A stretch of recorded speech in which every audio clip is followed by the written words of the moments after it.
All right, you guys ready? We have a lot of videos to go through, so let's get started. Wait.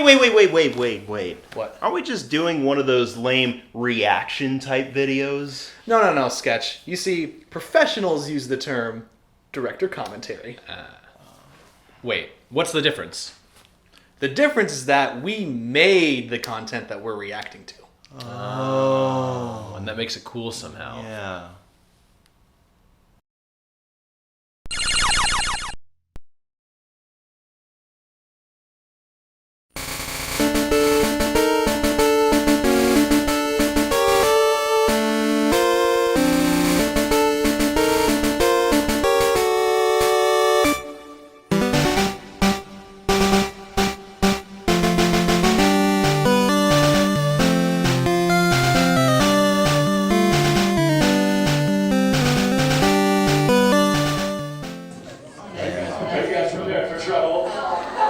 Oh boy. So right off the bat, I need 2 hands to count all the members of the team in this video that aren't on the team anymore. Oh man. There they go. They're all... Look at me do that Mario jump. Dude, neither of That us was have, your question. neither of us have hair in this shot. No. Oh goodness gracious. Oh, that's like the old logo. Well, that was a really quick 30-second video, but like for a while, like that was like what our Team Rocket like major events were. We were just showing up in mass to any kind of panel. Like sometimes it like I remember at TaiuCon, like the first TaiuCon that I met up with you, all we did was invade panels. We like weren't Yeah. so much our own like identity. We were sort of just a hazard. with no consequences. I mean, it was funny because like we also had like a lot of friends that were running panels, and it's like, oh, this person's running this panel. Let's go say hi, which means let's just go be completely disruptive. Yeah, let's and, just and completely show up in costume. Let's just completely like disrupt their whole like thing. I think that panel was it was a trivia game. Like was it like a Pokemon? It was trivia game? it was like a young kids panel. It was specifically directed towards children, Oh, those and we poor thought it things. would be a good idea. Yeah. But yeah, a recurring theme throughout all of these videos is going to be like, who is that? Who is Right. this that's putting up with us right now? I can't keep count of all the different times that we did stuff like this. Like before we started having our own panels, like we took other people's panels and just made them ours before we started having our own programming. But that Pretty was, much. you know, like it was fun and everybody enjoyed it too. Like it was just, it was always so fun for people to see like a huge horde of rocket grunts just storm a room. So I love that this is the very first thing in our playlist because like that's kind of how like everything started, was just like, hey, what's up? You got a red, I got a red R on my chest. I see you have a red R on your chest. Let's go yell at some kids. Want to make some trouble? Why do you think I got in this outfit? Yeah, it just worked.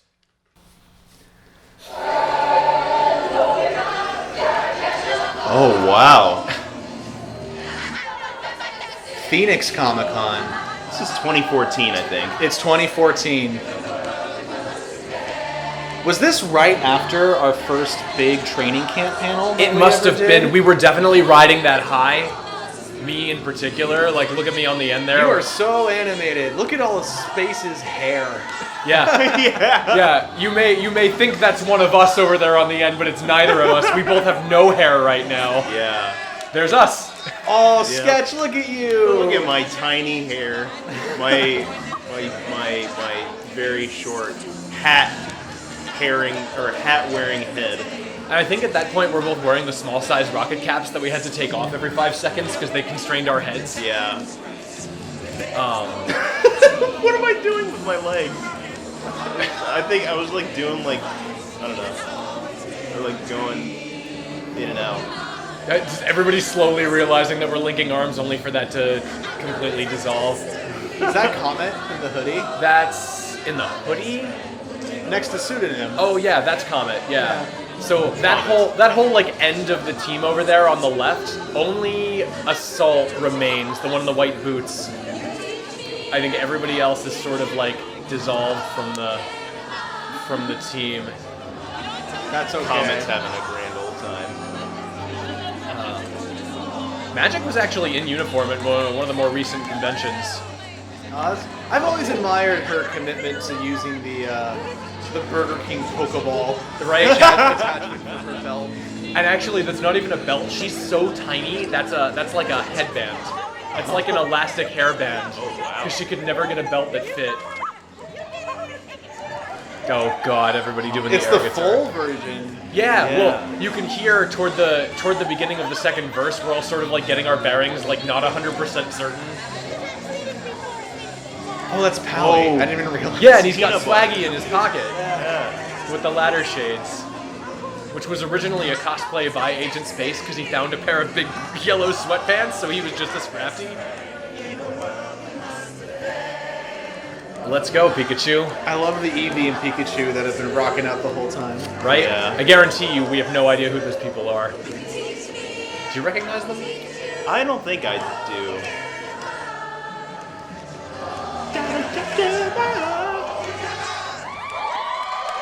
Oh, True Oh, quite. wow. There we go. Yeah. that's always the An punchline, audience. right?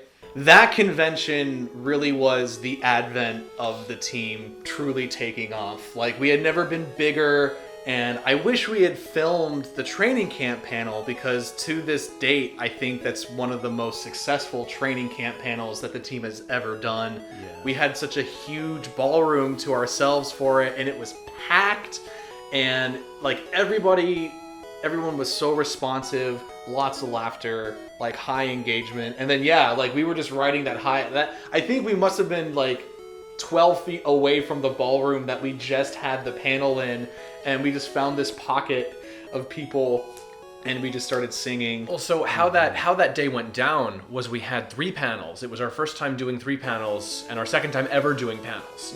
Because the first iteration of the training camp was a disaster. But we had just, at the top of the day, we did the really bad panel that we could never get right.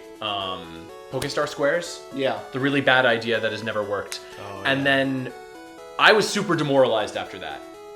And so then the training camp panel happened and it was unbelievably well, like it just went super smooth. Everybody had a good time. And so I was riding that high, and then we did a third panel that day, and I think we had, and like we had the panel room filled for training camp, but then that next panel we had to turn people away because the room was too full. Yeah. And I think at that convention we were cited as being the most popular non-celebrity group there. That year is always gonna go down in history for me. Yeah, it was pretty huge, and that was actually like my first time putting on the uniform and joining with you guys, because I remember that was like my first convention as Team Rocket.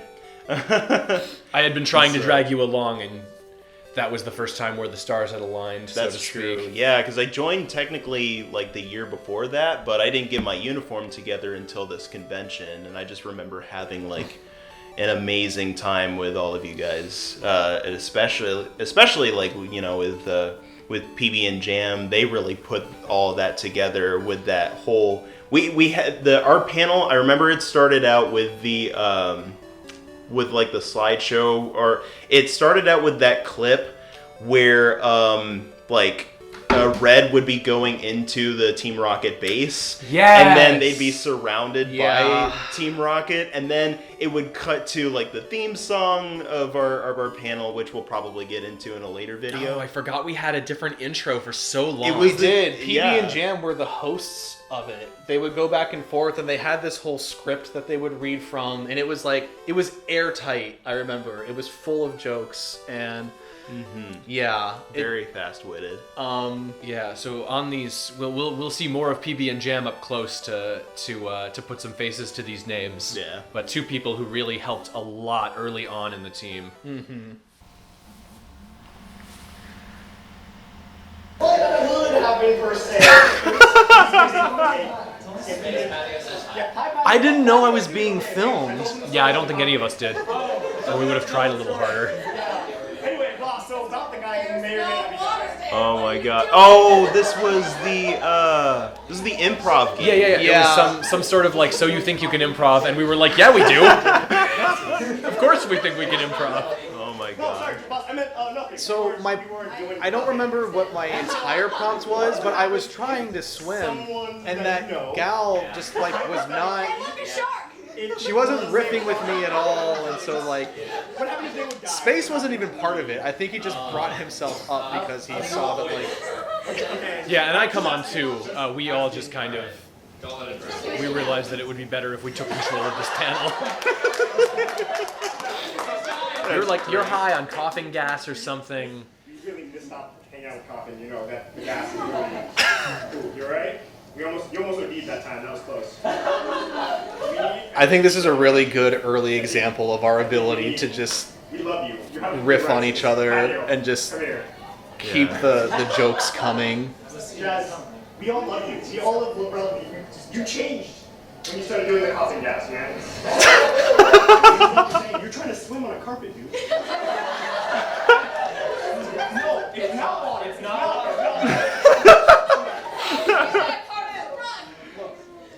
Look, it's just carpet, man. It's just carpet. It's just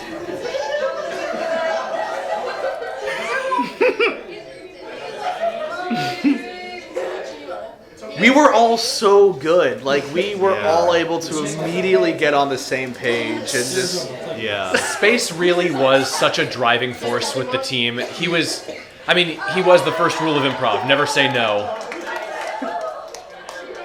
That's true. And I just love his jacket. I love how he incorporated the R onto his jacket like that. It was neat. Yeah. It was before like uniform variation started to get out of hand. messed up. We just skill tripped you. What did we ever? Oh. He was like the ninja. yeah. We'll see Team plenty Rocket of that. Osukai. That was beautiful. Oh my goodness. Yeah. Because a lot of people that run these panels didn't know what they were doing or didn't have. Sometimes it was just that they didn't have good audiences. Either the audience wasn't good or they couldn't control the audience, and so like it got overpowered, which sounds funny to say because we would overpower people all the time. Right. But like I was officially participating in that panel, and like that prompt was a random prompt that I pulled out of a hat or something. So like I was trying to stick with that as Jazz, and I don't talk, and so like this was actually really fun for me to do, just like be as animated as possible. But yeah, like it sounds so shallow to say, but people aren't as funny as us.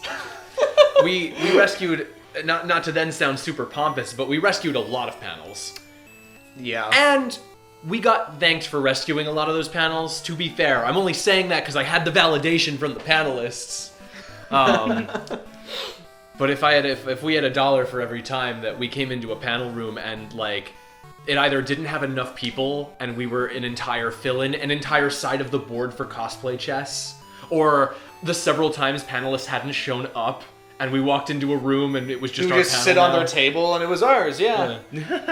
You know? And this is one of my Yeah. favorite examples of seeing Space in action. Like we started talking about, because he's not in too many of our later videos, but like one of the most perfect examples of someone being able to think on their feet and keep a scene going.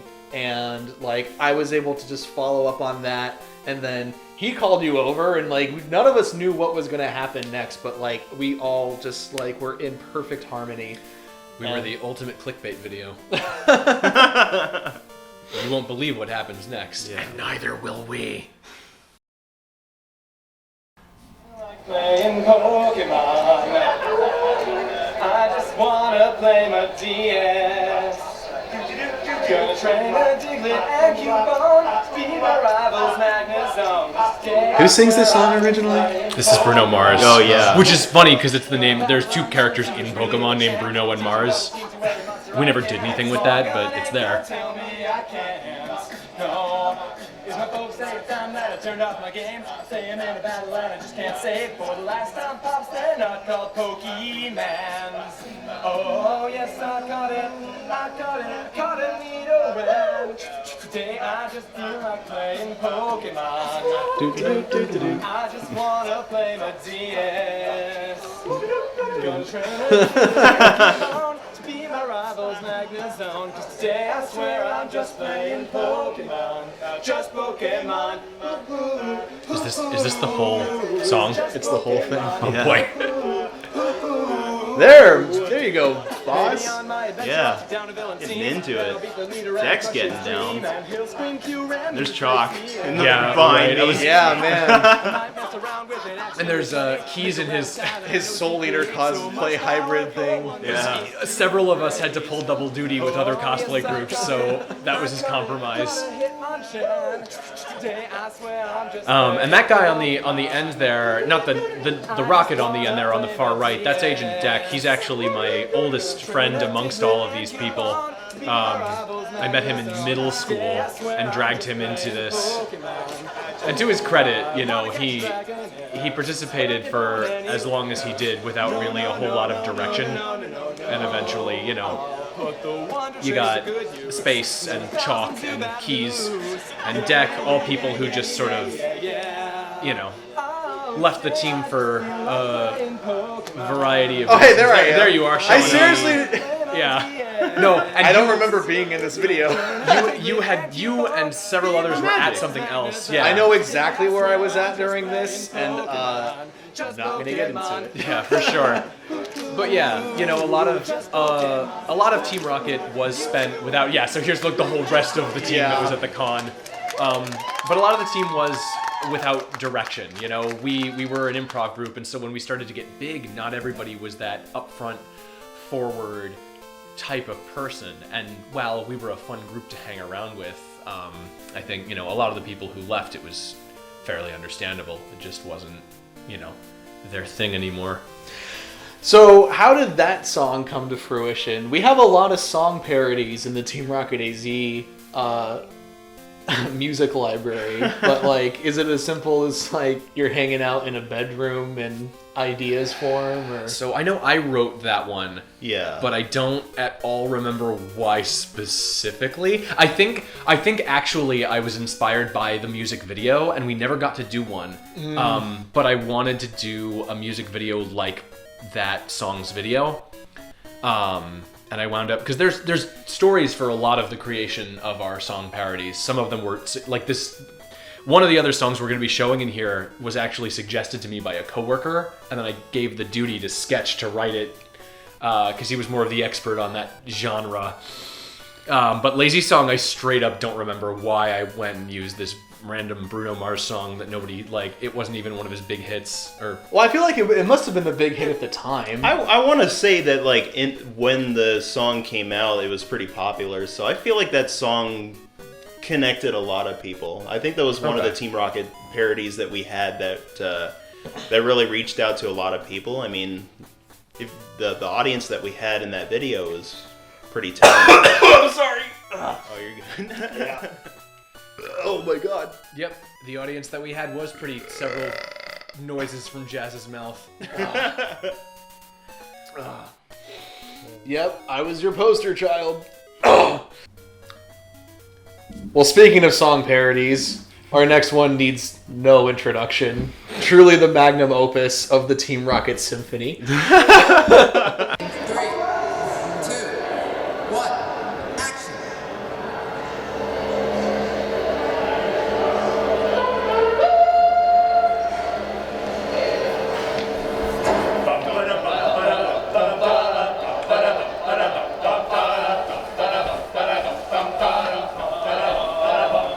Make way for Giovanni. Say hey, it's Giovanni. Pumping away in the Kento West. Hey, you Pikachu, it's a brand new guest. You guys spanned like the entire like area, like mathematical like area width, length, volume of that convention center in a single march. We actually will, in a moment here, we're going to pass through a security checkpoint. uninhibited. I always liked how naturally Space juked around that guy. He's actually a recurring sort of like person that we would run into at conventions that always used to heckle with us. He was fun. I love everybody watching you guys march by. Of course, like all of these videos take place in the year or two where you and I are like almost unrecognizable from how we look now. Yeah. Well, Space doesn't have his crazy hair. Oh yeah. You two, it was always a back and forth. We like our hair long. We only cut it when like a job or another obligation would force us to. So. Wow, I still had that Here we go. sling pack. Oh yeah. Oh, that's the checkpoint? Yeah, you can see security is kind of just like not sure what to do about us. Yeah, they're just like, what are those?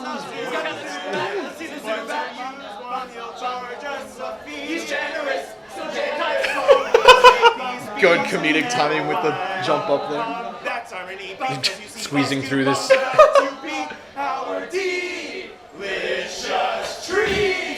Giovanni. I love how he's hidden from view in most of it. Like, it's nothing about this should have worked as well as it did. You best be watching your back, cause he ain't cutting no slack. With all the rockets and motivation, he's making progress while domination. He'll have the grass thrown into his grass. No yes, no maybe.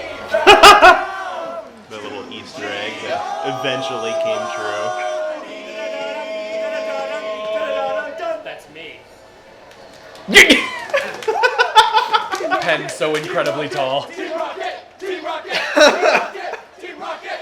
Man, I forgot that we used to chant too. Yeah, every time we did something cool. We were really annoying. And actually, the lazy song happens right after that.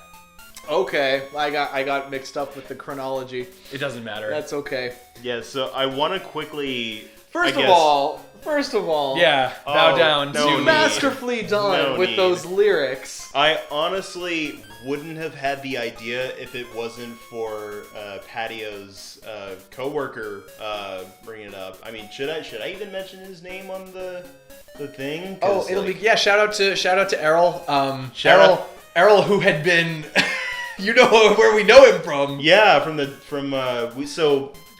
we used to do karate together, and Errol was one of our senseis, who was also Patio's coworker. He proposed the idea of like a song parody of Prince Ali, but in like the style of Team Rocket.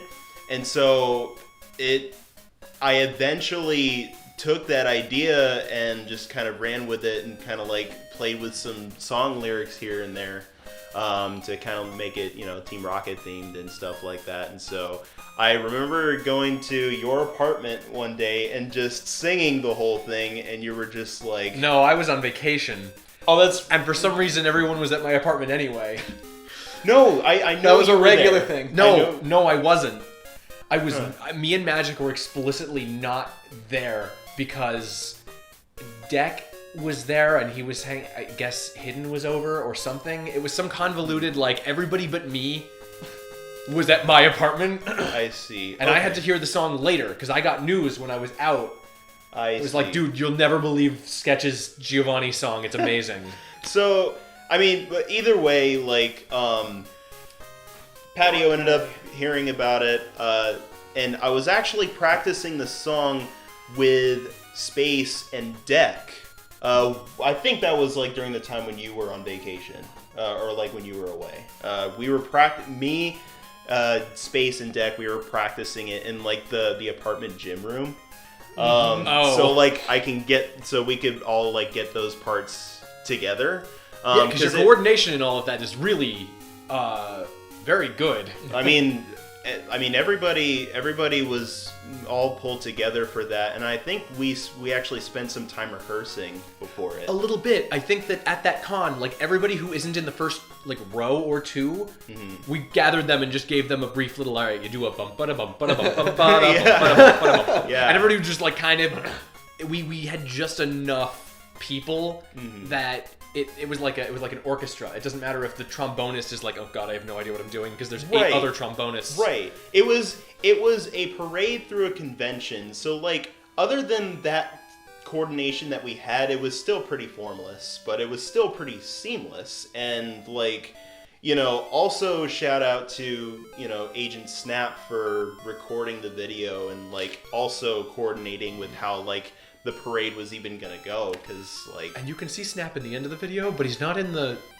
paradey part. I don't think it was actually him filming. Yeah, it was one of Oh, his. no, It was you're one right, of his you're right. friends, but I think Snap was like guiding him. that's right, yeah. Yeah, him and his videographer buddy, they were filming the whole thing. But yeah, that was the video that took off. I think it got about like maybe a couple 100,000 views. It was To date, it's in terms of views, popularity, it is without a doubt Team Rocket's most successful video, like, and most popular video.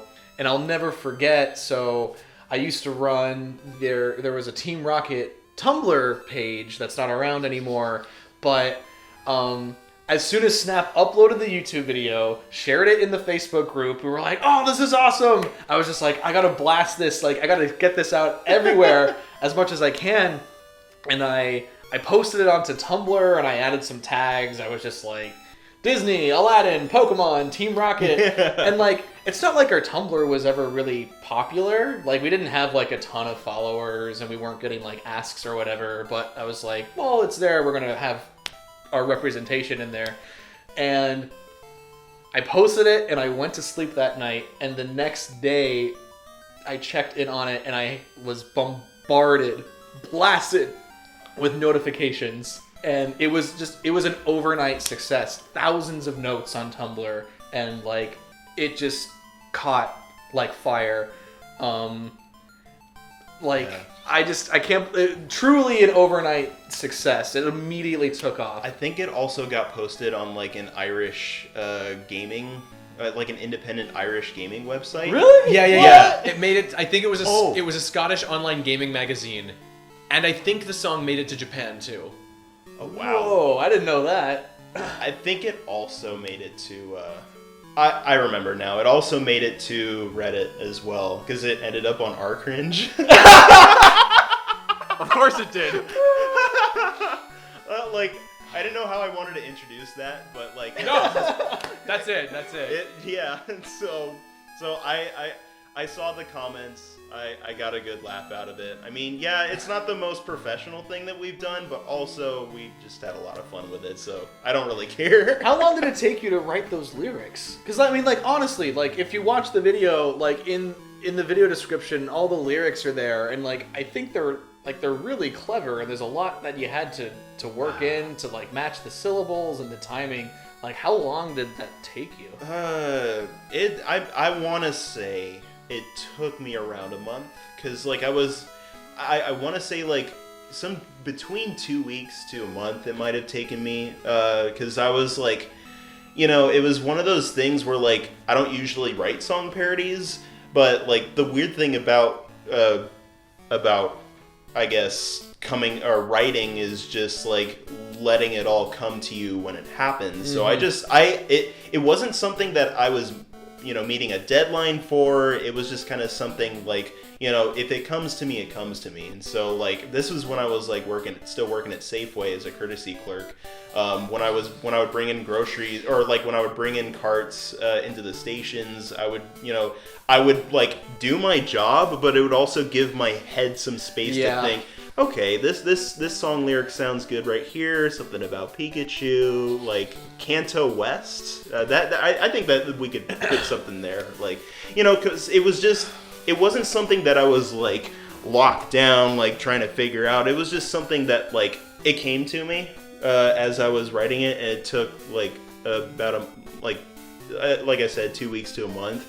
But like I eventually just like sat down with it in Google Docs, and I was just like, okay, let's make the sense of all of this. And that little tidbit about Mewtwo being in Smash Bros. Keep in mind, this was around the time when I don't think Smash 4 was even out yet. No, it was gonna be out next month. And Because that would have been September, right? Yeah, this was September 2014. Smash 3DS came out in October, and then Smash Wii U came out in November.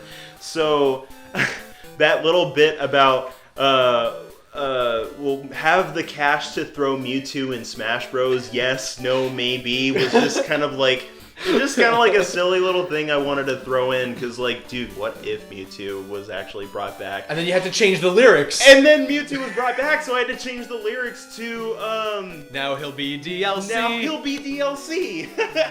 There's another. So it was just perfect. Like it all came together and it was perfect and it was just magical. So like, there's another recorded instance of us at a later convention marching through, and I think that that DLC lyric addendum is in that version. He'll have the cash to throw Mewtwo in Smash Bros. Yes, no, maybe. He'll have the cash to throw Mewtwo in Smash Bros. Now he'll be DLC. Bow down. But that's the one where we accidentally walked into a staff-only section of the hallway. Like, there was a door, and we just opened it and went through, and it was like a... Oh, is that what got us in trouble? No, we didn't get in trouble. Oh. We just had to, like, we quickly cut and, like, backed out, and we're like, okay, now what? Oh, it's just like us. Yeah. All Well, right. that's why this is such a miracle that this video even got... Because I think we did a test run of it, and then we filmed it. But then we figured we could just wing it another time and wound up in a restricted area. I'm so happy that it exists, and I'm so happy that so many people appreciated it. So yeah, we had people like at conventions coming up to you and me about like, yo, that Giovanni video, man, I watched it. And it was like so good. That's I'm true. Like, oh, thank you so much. Every once in a while, it'll still get mentioned even today. And I love how much of the team we were able to get participating in it. Yeah.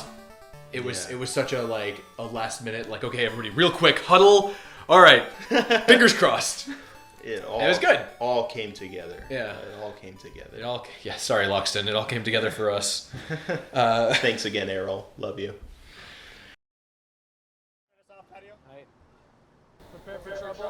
Oh, this is the big one. Crescent.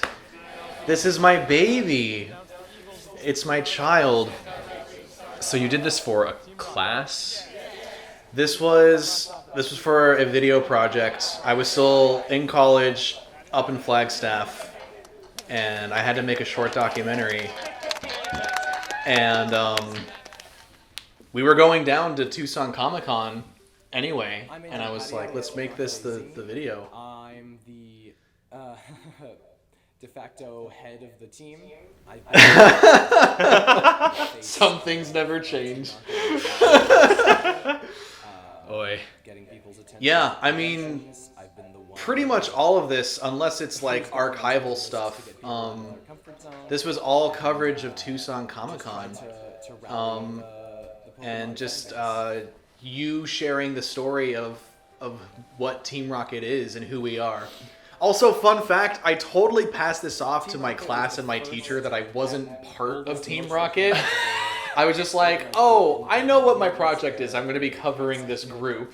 Definitely not because I'm already conveniently part of it, and it's just something that I can film easily. But we're going to later get into that this was a very... terrible at everything they try. This was a hard project. That's a little bit of Yeah, looking at that hotel room backdrop brings back, just memories. But yeah, a lot There of you are, Cheyenne. Yep.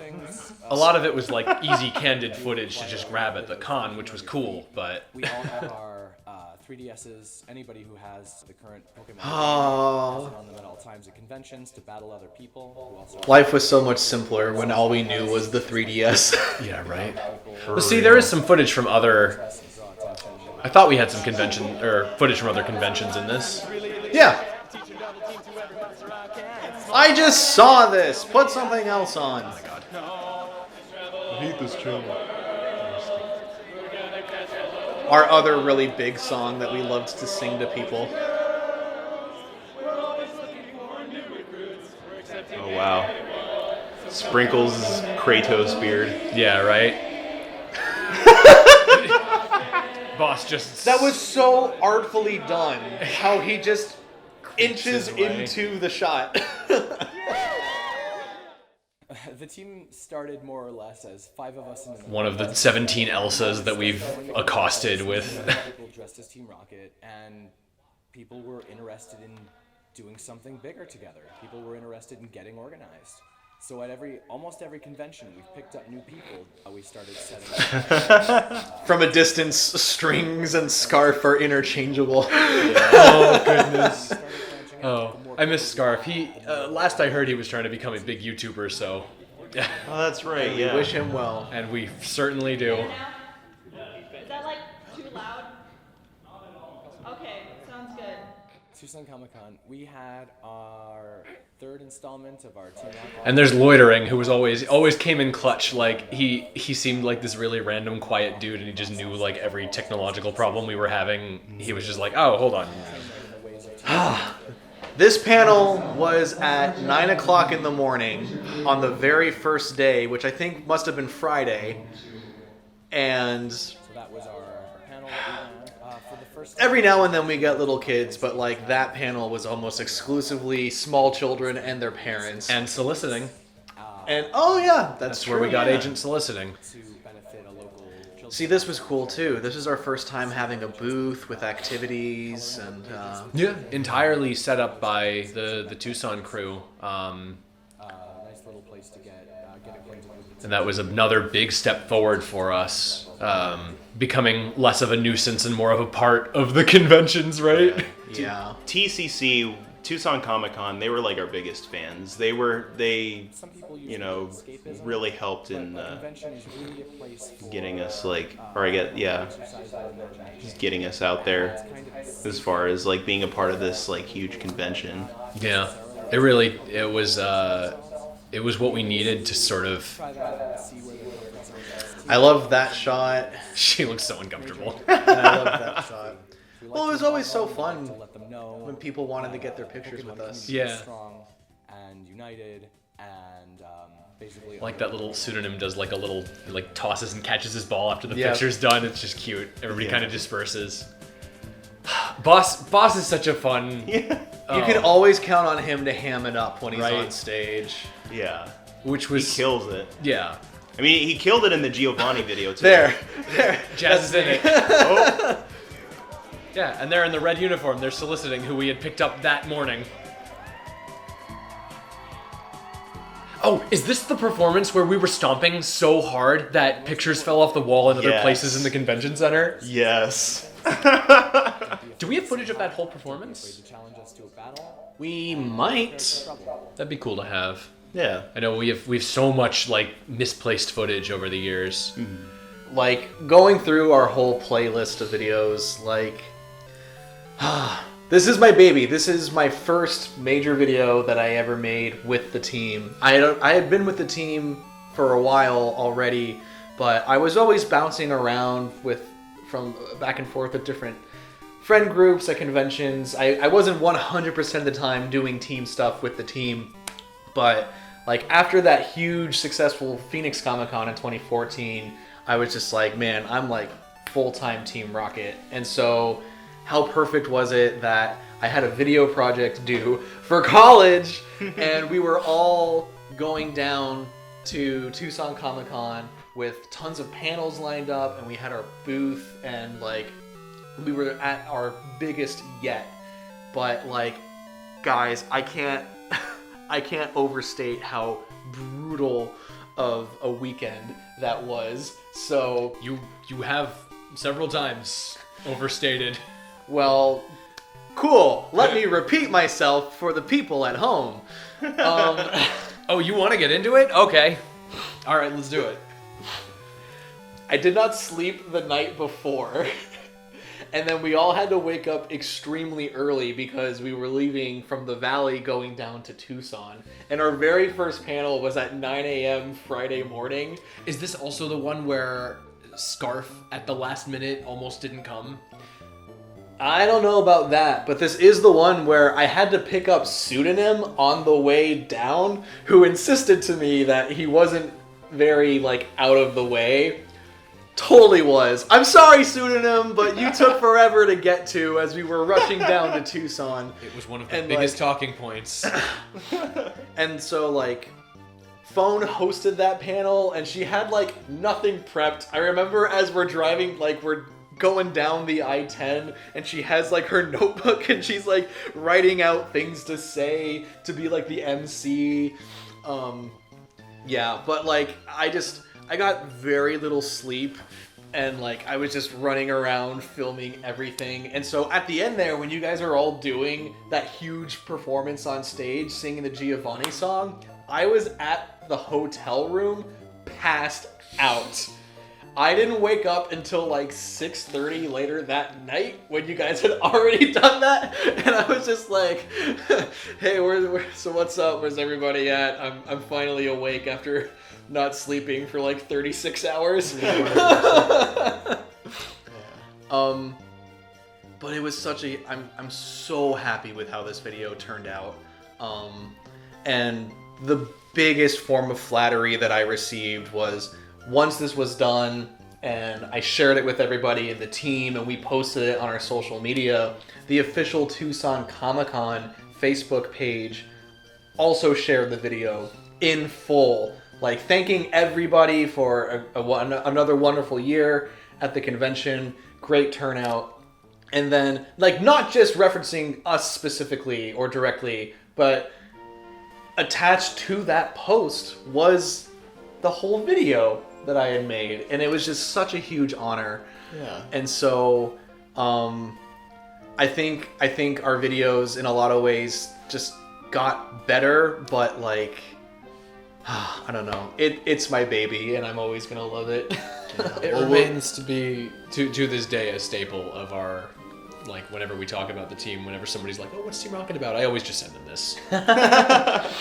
Yeah, I mean, it was well worth all of the all of that, just because of how well this was put together and how so many people really appreciated it. Yeah, it was well worth all of your suffering. Yep. Hey man, you know, if you're not suffering, is it even art? Right. Cool.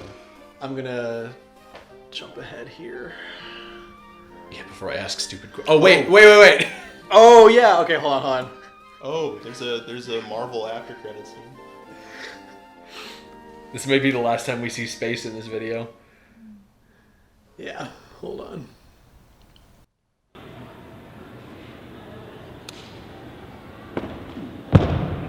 Hello, the magmas are attacking.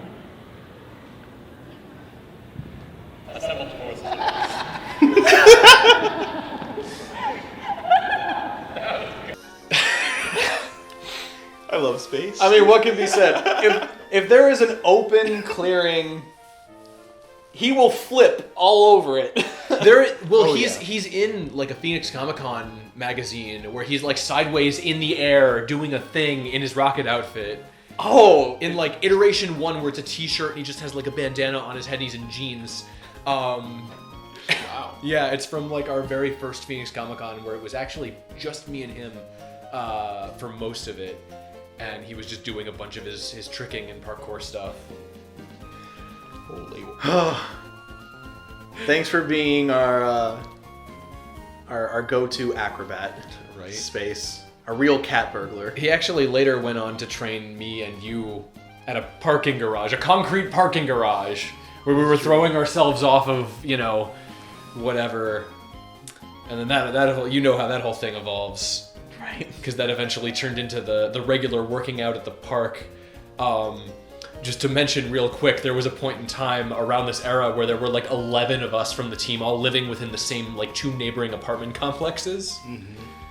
And then you would just come down and stay for days on end. Yep.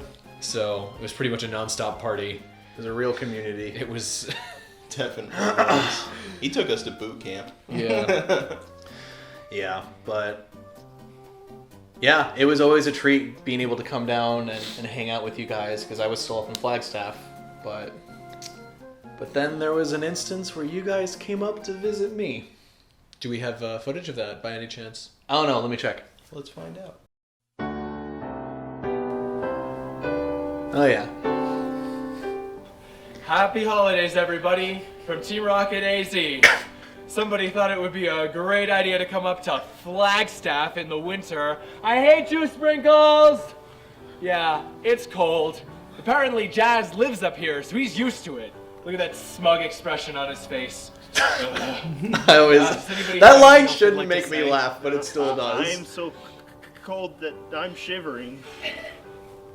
Hey guys, how about these turtlenecks? Sure are working out for us, huh? Shut up, I hate you. Okay. I don't know why that was my go-to joke to tell everybody I hate Can't them. even speak English. But that's PB and Jam there. Cold that I'm shivering. Great SpongeBob So, yeah. reference sketch. We love all We our got more viewers. original later. We don't love the cold. I actually have not rewatched that ever. Oh wow! Oh wow. Like until you bring it up, I forget that we even did it because that was such a whirlwind of a trip. So, like, what brought you guys up there in the first? Because it just so happened to work out that I was able to hang out with you guys like all day. It was PB and Jam and Sprinkle's plan, right? And then you and I, or maybe it was all of you and I tagged along like a jerk. I don't It turned into a remember. rocket thing at the last minute. okay. I remember something along the lines of like, so are we bringing our uniforms? Yeah, sure, why not? Which was most of the time. Yeah, it seemed very impromptu, kind of Yeah. like it was a kind of trip, but it was really nice. It was a lot of fun. 'Cause it was snowing up there and getting to like run around in the snow. Yeah, it was really cool. We all got lunch at that downtown diner. That's That is just called Downtown Diner. Good old Flagstaff and your name conventions. That was such a treat for me, getting to see you, because like it came as a surprise, because you guys just like hit me up and were like, hey, we're coming up to Flagstaff, can we see you? And I was like, yeah. But what really stunk was I had work later that day. I had to go deliver sandwiches, and Right. like we were all driving around. I remember I was driving all of us in my big old red Pathfinder that was called the Crimson Chin. Yeah. And yeah, like we went downtown and we hung out and we went on top of Mars Hill to film that video, and I had to go to work and I was in like my work outfit and I was bringing everybody back to the apartment where your guys' cars were so then you guys could go off and do whatever. And I was so bummed that the day had to end. But then in the car on the way back, about to kick everybody out, I got a call from a random coworker who just hit me up out of the blue and asked to swap shifts with me. He was like, hey, I'll cover you today if you can cover me like over the weekend or something. And I was like, yes! Gosh, yes! I'll do it! Oh my gosh. because I've been trying to remember what we did with the rest of our day. Is that when we went to your dorm and drew on your walls? Yes!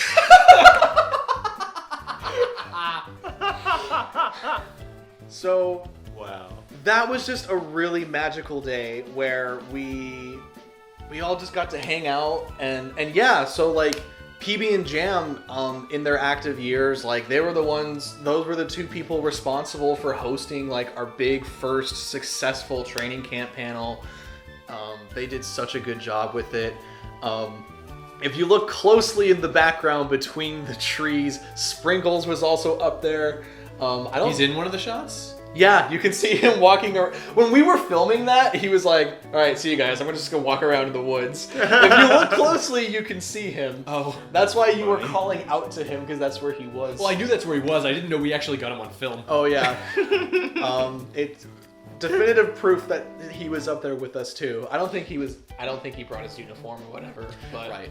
But that's why I called out to him, because it was Sprinkle's plan to go up there. And then like I said, I don't remember how the rest of it went. Yeah. So speaking of Christmas, just a nice little thing. Like, we were able to get a little video out of it, too. So, yeah.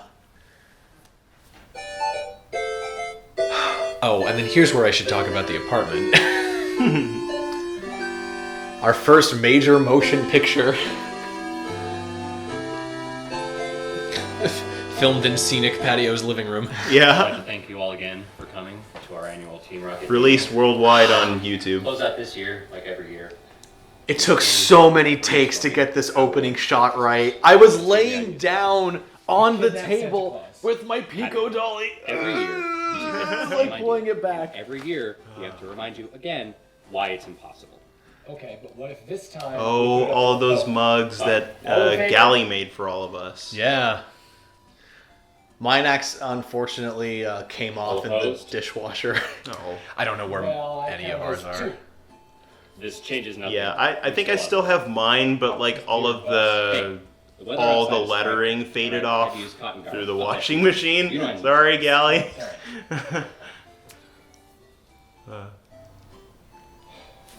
I can't eat this cookie without any eggnog.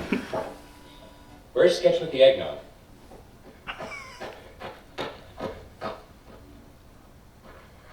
Throwing kids in the store! It's a Christmas special, but we're filmed in the desert. Looks like Jazz has something to say. Jazz, do you have an idea? And we filmed this all at what was supposed to be a Christmas party, right? I think so. Fun fact, those aren't my hands. I filmed Patio. Patio drew all those pictures. I was like, I need a slideshow of Jazz giving planet Earth a bomb. And he was like, got it. Say no more. And then he drew all that, and I had to operate the camera. I drew that all at an IHOP, too. That's supposed to be me, but it's actually Patio. You can tell by the freckle on my... it's this one. Oh, wow. I love that face that Compass makes. Compass is such a doll. That's great. The Earth. If there's no Earth, then there's no Christmas, which means we don't have Christmas either. I thought it was a good idea.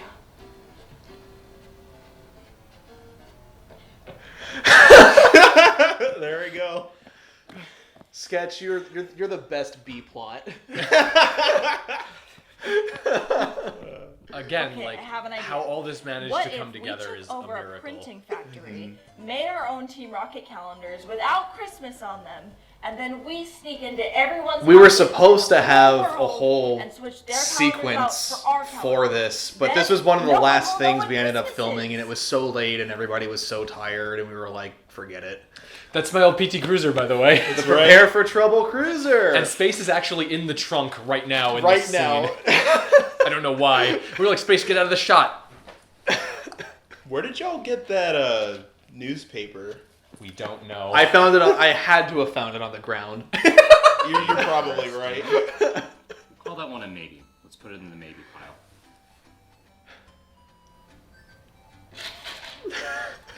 Oh.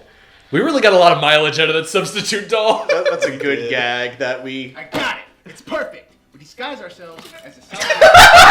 We then steal all their That donations. too. 18 takes, Use right? the money to It's build not a time 18, machine. but 8. We then go back in time. So many stop times Christmas it's just ever Sprinkles happening. like, ramming into space.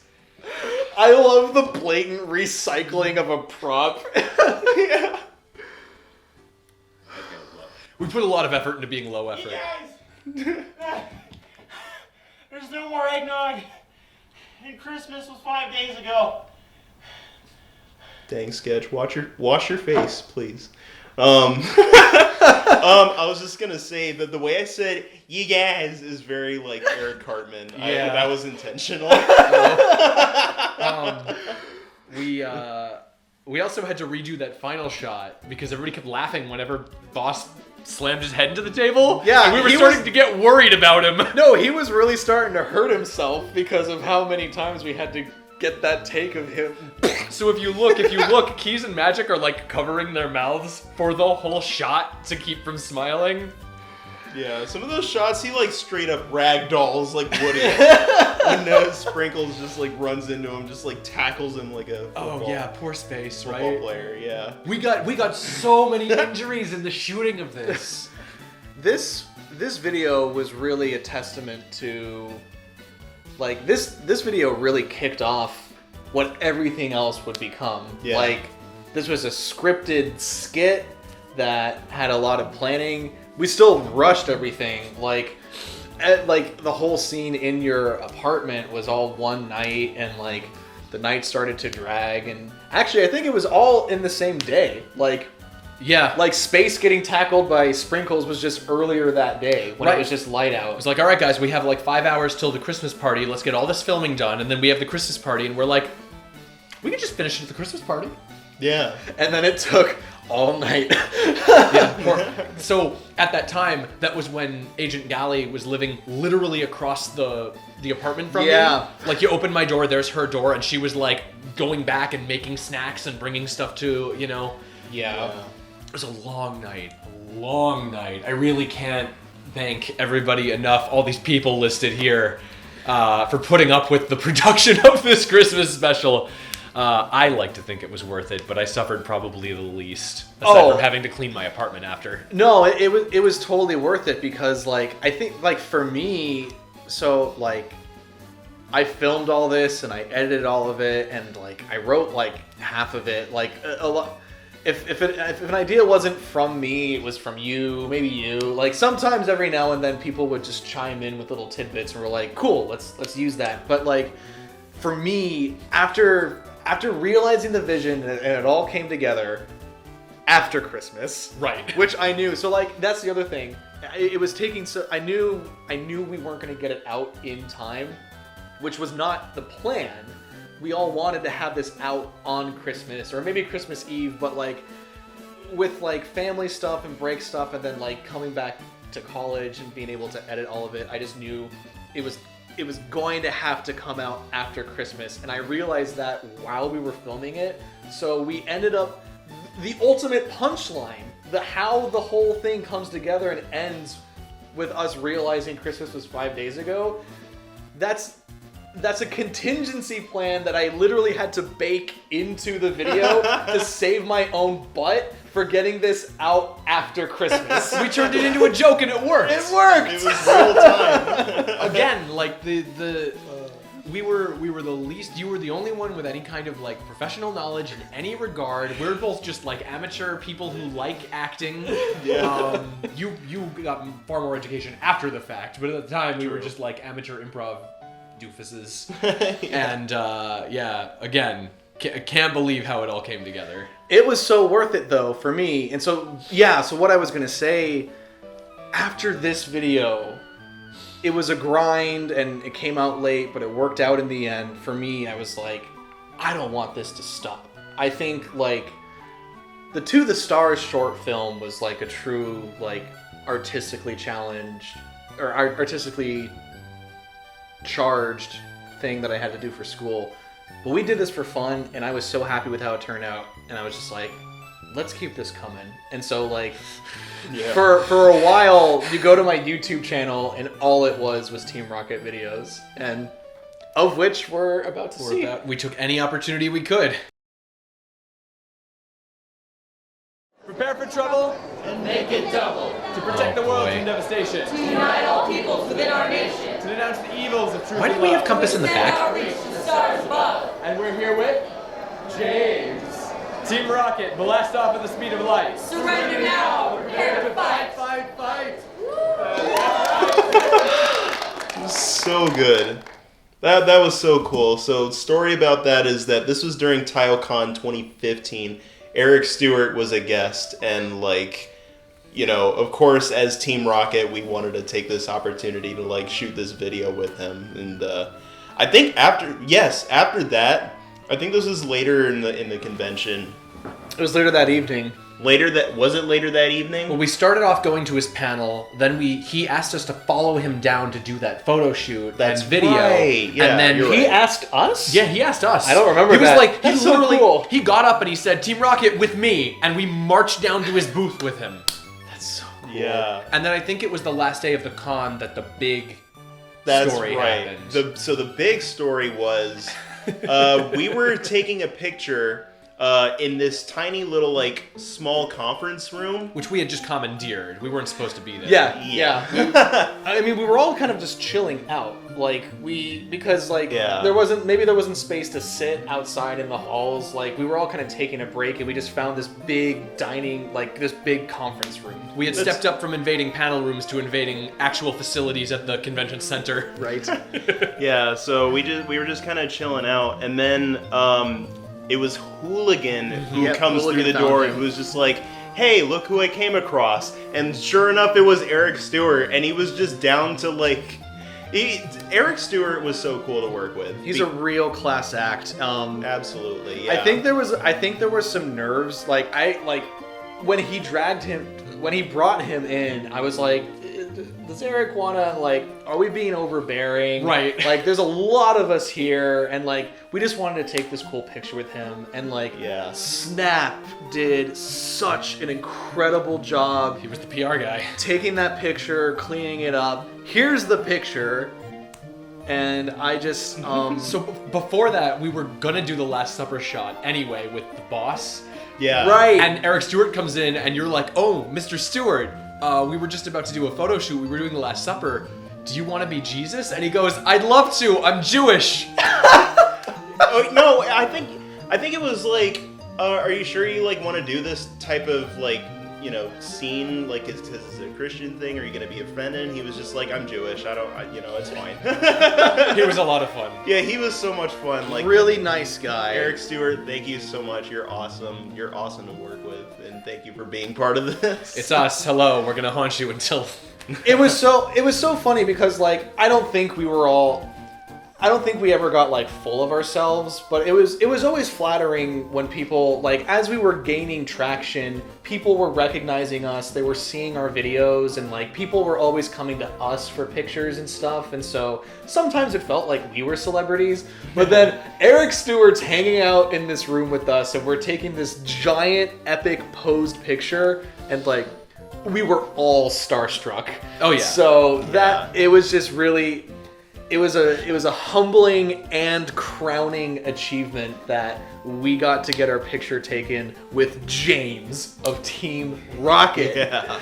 And we would later go on to meet the rest of the surviving cast of the original English dub of Pokemon as well. Because then we got a big picture with Veronica Taylor and her daughter when Veronica came. Oh wow. And then Rachel Lillis. So she was my favorite story of the three because we were told explicitly not to pull any of our shenanigans with her because it was her first time at a convention. Oh. And they were like, look, she's probably not used to all of this stuff. This is her first time at a convention. We know what you guys do, and we would like you to not. And then actually, all of them then, along with the Nurse Joy and then Bulbasaur voice actresses, were together at Game On Expo years later. And Rachel Lillis actually then came and participated in one of our panels. That's so cool. I couldn't believe it. I'm up there hosting a Team Rocket training camp, and Rachel Lillis walks in, and I have to fight myself to be completely I have to maintain composure and continue the panel. But I called her up as a guest. I was like, all right, we need a real veteran Rocket to work on you guys. I gave her sort of a look yeah, and she was like, yeah, sure, whatever. So she came up and she did her Jessie voice, and it was so good. It was so cool. I hope we have footage of that. I hope so too, because I remember I wasn't there for that. I don't remember what plans were going on that day, but yeah, that just sounded like... That Game On Expo was kind of a skeleton crew for the team. It was a period of time where a lot of the team had gotten busy or, was no longer a part of the team, and we had I don't know, maybe 7 of us in total at the convention, not even there at the same day. And Game On Expo fell at a time where there were other events going on too that had our money and our time. Well, let it be known, in one way or another, over the years, Team Rocket AZ got to hang out with James and Jesse. So, what up? And Ash. And Ash, that's true. Yeah, I remember that. I do remember that when we all... Yeah, because Veronica Taylor was the very next convention after we met Eric. Yeah. We all just stood up in the middle of her panel and just started reciting the theme song or the motto We did the rather. motto. We were all really worried, like before. Like I remember, like you looked at me. You're like, we're not jerks for doing this, right? Like this is gonna be funny, and she's gonna think that it's funny, right? And I was like, I don't know. Here we go. But afterwards, of course, she goes, well, all I have to say to that is, and she switches into her Ash voice, Pikachu, use Thunderbolt! Yeah, that was so cool. We later found out, like, how much the fandom meant to her, too. She really poured her heart out about how much she loved working with Pokemon and being a part of this. Yeah. So we gambled, and one of the few times we actually got away completely scot-free was crashing Veronica Taylor's panel. Right. Thank you. English cast of the Pokemon dub, like, I'm glad that I'm glad that the team got to do some cool stuff with them. Yeah. So, Yeah. Very, very grateful. For what Team Rocket AZ was, we really did it all, huh? Yeah. Yeah.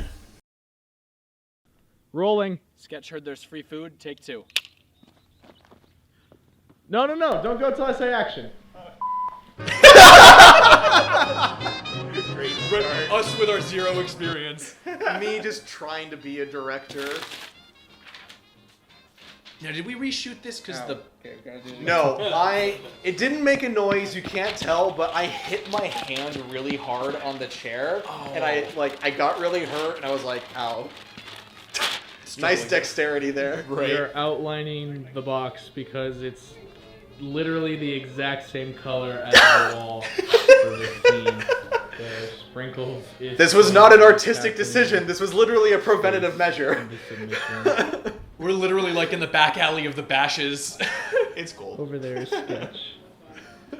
Space gets sprinkled. Take 1. I'll kill you to come back. I ruin every take by being an Action. idiot.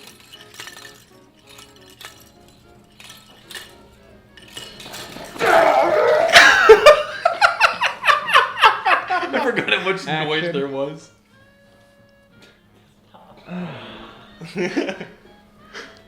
Okay, cut. Sorry. You can see some of my bionicles in the background. It got to a point in the night when anybody started, like, laughing, It's too much for me. He was like, it, like, killed me. I was like, come on, we gotta get this take.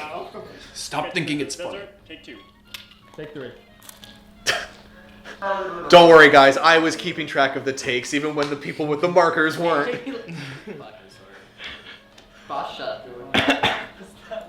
Go. You just did this continuous shot of him making faces, right? I just asked him for reaction faces, and I was like, I'll just pick one of these, and then I just left the camera rolling for a minute. Yeah. We have the Pokemon playing poker poster in the background there.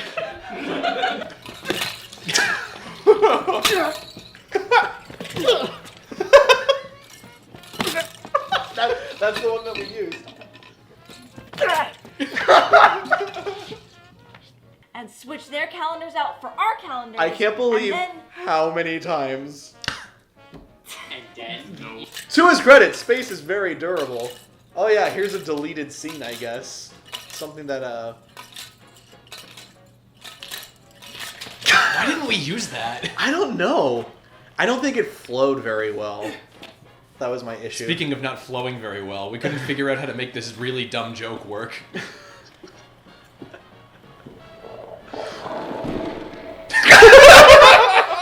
That would have been a good take if it didn't hit the tripod. Oh wait.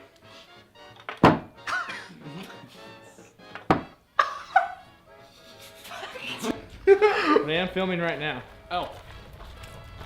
Okay, well I'd better not do anything incredibly stupid. Oh my god, I thought that was a chipmunk inside the thing. It's a very long day. It was also really fun to make that because, like, I normally didn't make, like, blooper reels. Even, like, you know how, like, whenever there was, like, a high school project and, like, you could make a video out of it, like, every group always thought to include a blooper reel into theirs, and it just became, like, a 10-minute long thing that you had to sit through. Like, for whatever reason, I just, like, I never really made blooper reels for anything, but, like, after we made, like so much went into that, and, like, I was just like, man, like, how many times did Sprinkles tackle space? I gotta know. And like Boss hitting his head, like we just talked about all of it. I'm just glad that there's documentation of it. Yeah. I mean, we wound up with what, like 6-7 hours worth of footage altogether? Something like that. For a video that was, what, 4 minutes long? Space is really durable, and we all know how hard-headed Boss can be. Yeah. Jokes. All right. All right, what's next? Speaking of Boss, he's featured in this one too. This was shot at the Gaming Zone. Yeah. Oh, shout outs to George and Alejandro. You guys are awesome. Shout out to my buddy Weltman, who is not really associated with the team, but agreed to star in the video. Oh boy, you can really see like a lot of the change in cast. There's a lot of newer people to the team in this. There's Sticks. I think this is the only video that has Sticks in it. Right? Yeah. And probably Blind too, for that matter, who's standing behind him. I don't know why we thought this was funny, but it is. Giovanni, we meet at last. I've traveled across the land, and I'm here to take you down.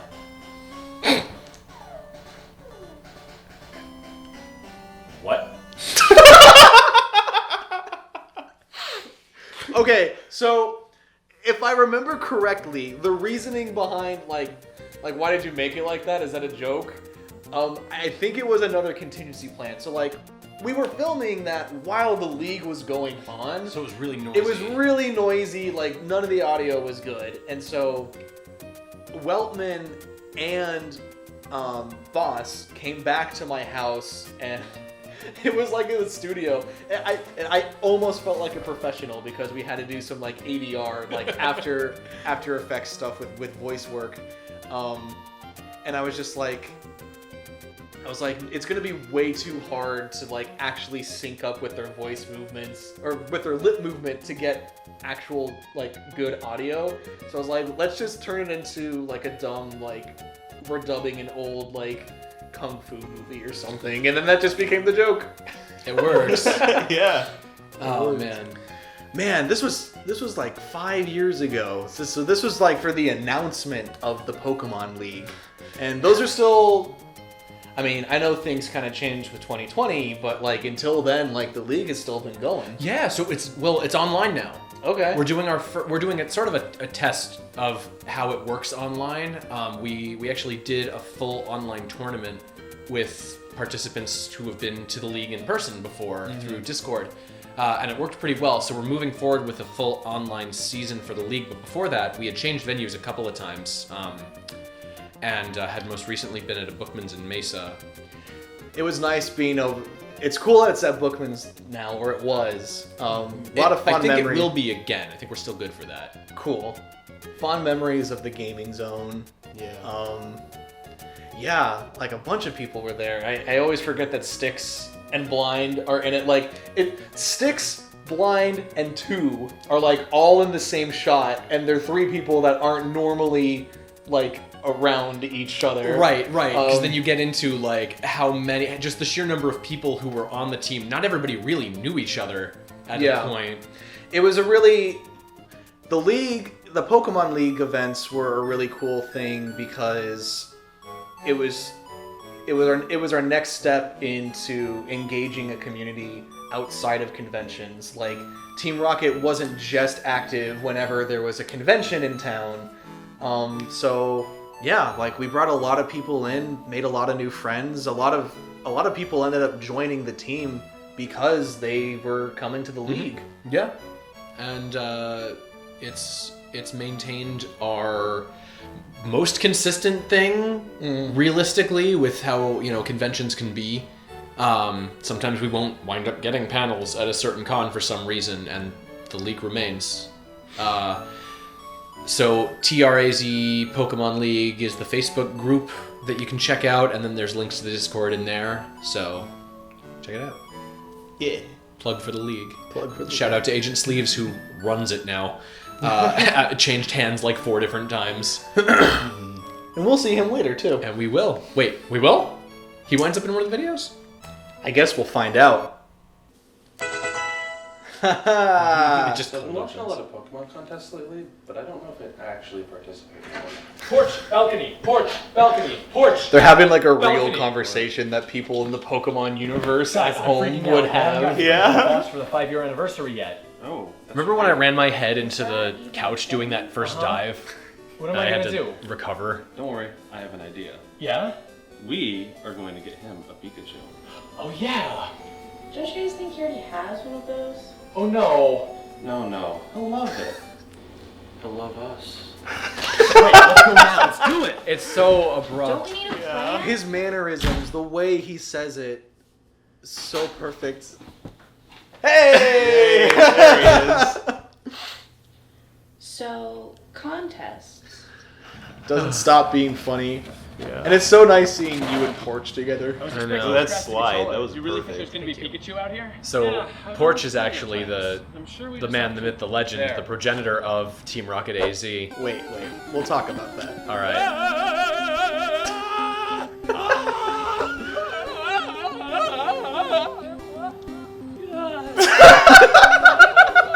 The noise he makes. Porch Ow! kills it in this video. Doesn't matter.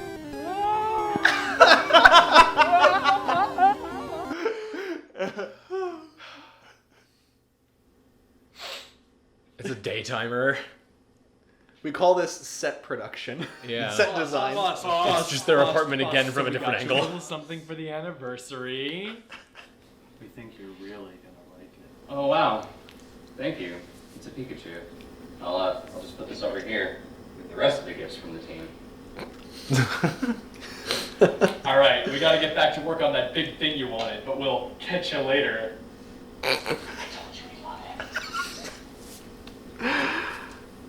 Balcony's little head bob at the end of that.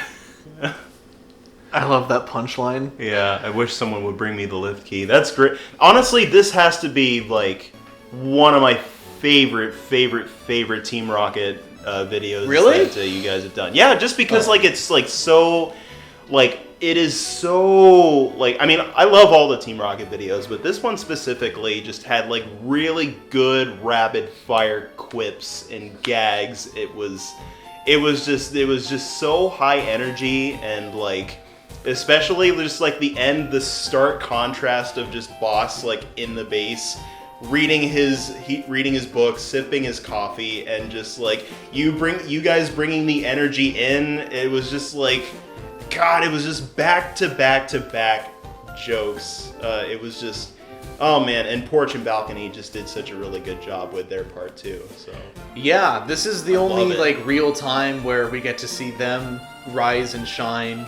And yeah, that means a lot because I feel the same about this video because like we were entering the era of like preparation for our 5-year anniversary of being a team, and we had a bunch of things planned for it, and I'm really glad that one of them we got to get another scripted like skit comedy video out of it. Porch killed it in everything that he did. He was so consistently funny. And I'm so glad when you're part of a Pokemon cosplay group and all of your friends are in proximity to each other and you want your punchline to be that everybody got the boss of Pikachu something, it really was not hard to get all of that Pikachu merchandise together for that shot. Yeah, this is that aforementioned era where there's 11 of us all living within walking distance of each other. Yeah. I actually had like at the time when you were all pulling together like all the Pikachu props, I had and still have currently a giant Pikachu plush in my garage. So that could have been used as a prop as well, but like I guess I just didn't like know about it in time or whatever, but like it's That's still okay. perfect. We got like, a different with all giant of these- Pikachu from Ty instead. Yeah. Yeah, so it's all like, again, it's all perfectly propped with what you guys had. So, yeah. And we were mentioning earlier how Space had trained Sketch and I in a little bit of parkour stuff. When I dive roll tackle the Pikachu, Yeah. that's the fruits of those labors. And it was Good at job, that, Space. It was at that park that we trained too. Yeah, because that was the park outside of our apartment. So Yeah. Good time.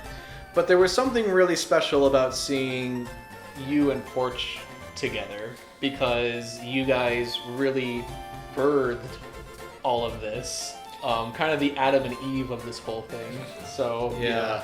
He and I mean his comedic flow is really what made me believe that we could take this dumb dressing up as Team Rocket and being idiots at cons and like make it something that is continual. Really had no clue of what that would be. Mm-hmm. Believe me, sitting here on this couch right now is surreal to think about in the perspective of like the day I met Porch. Yeah. Which, fun fact, is the actual year marker for our 10th anniversary. It's me and Porch meeting. Oh! Yeah. So it's a little bit of a lie. Like, Team Rocket AZ with the AZ suffix didn't come about until a year or so later. But yeah, Saboten Con 10 years from Saboten 2020, should it have happened, is the actual, like, marker that I use for our anniversary. Interesting.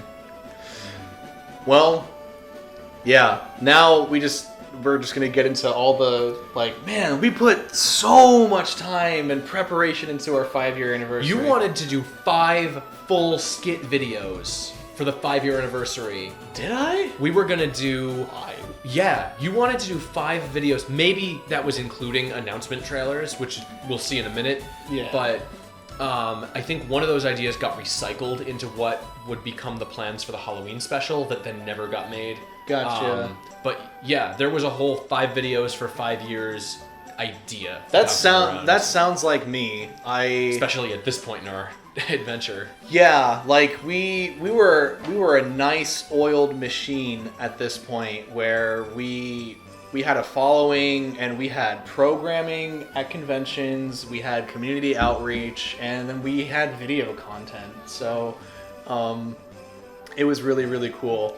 But yeah, let's get into that announcement video to remember what the heck we were all talking about that was going to be at that convention. Yeah. This is one of my favorites. Hey everybody, I'm Agent Patio, and this is Agent Jazz. You might remember us from, thing. And this is the Team Rocket AZ special announcement for Saboten Con 2015.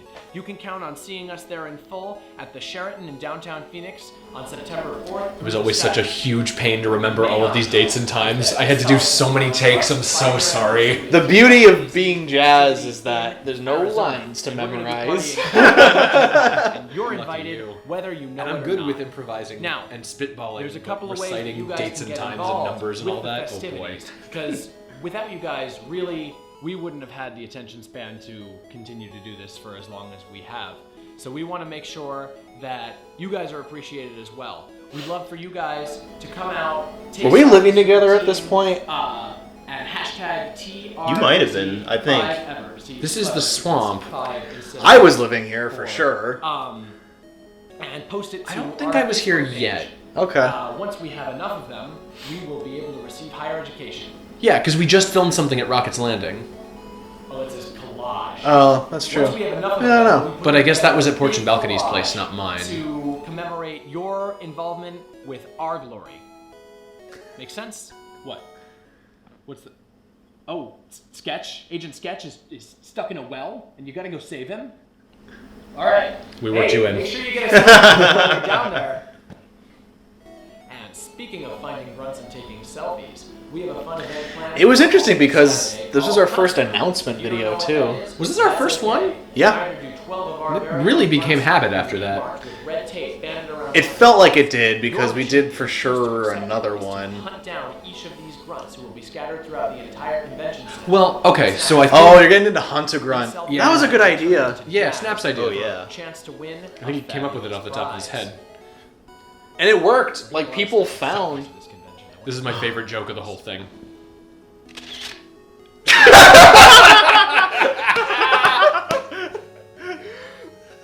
That alone is why this is one of my favorite of our videos. The joke is so good.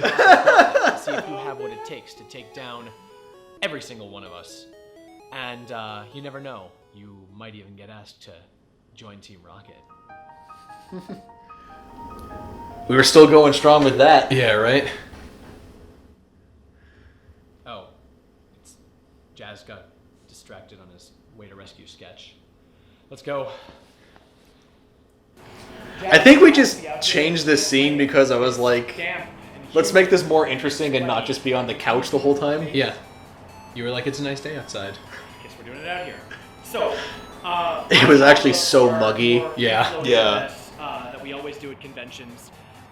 We also have 2 panels. The first of which is Giovanni's game on Sunday from 1 to 2. Oh, yeah. Giovanni's game. We've done that a is few on times. the classic King's game, in which contestants will Some draw footage of cards that from panel decks floating around, but past I don't think we've ever filmed it. Giovanni's favorite. No, I don't It'll think be a we lot of fun. ever officially did. This is also when we're going to be announcing the winners of Hunt a Grunt. So you have all day Saturday to play. He'll be fine. And then until Sunday. Yeah, and you, show like, we didn't Jazz plan any of that. your You're just 12 screwing selfies around in the with your background, 12 and I have to, rocket like, grunts. deal with it. Yeah. What? Come on. We have a second panel, right, Jazz? Yeah, our dynamic in this is really Well, good. there's something is going on Monday from 2:30 to 3:30. Oh. Boy, I hope it's not. We kept it a mystery because this was our first time doing the Anyway, that's pretty much scripted it. That's gonna be opening Saboten to the... It was our new format for the training Team campaign. Yeah, with the new Celebrating a video fun and festive everything. Yeah. 5-year anniversary with all of you guys. Patio and Jazz out. This is like an uncle and nephew relationship. I mean, That like, you- literally. Aww. Because the character of Jazz is just such a kid at heart. Yeah, we had so much prepped. So like on top of our panels, there was Hunt a Grunt, and so many of us were wearing party hats. Like you can go on YouTube and like a lot of different people were filming our panels back in 2015, and you'll just see us with party hats on because we made it like a big birthday party. And we did a photo shoot. I can't believe that was already 5 years ago. Like we got a birthday cake, and like so many of us. Oh yeah. That's that thing I had to leave early from, but then there's the pictures where Agent Billy looks so much like me. Yeah. I thought I was still at the party. Oh.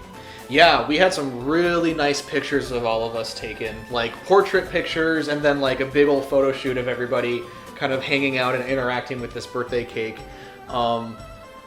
Man, the 5-year anniversary celebration at Saboten Con was such a huge success. Like, so people had to come to me when they finished Hunt a Grunt, when they got their selfie taken with all of our marked agents that were participating in the challenge, and like a good handful of them got in on it. So Yeah, I remember it going over very well.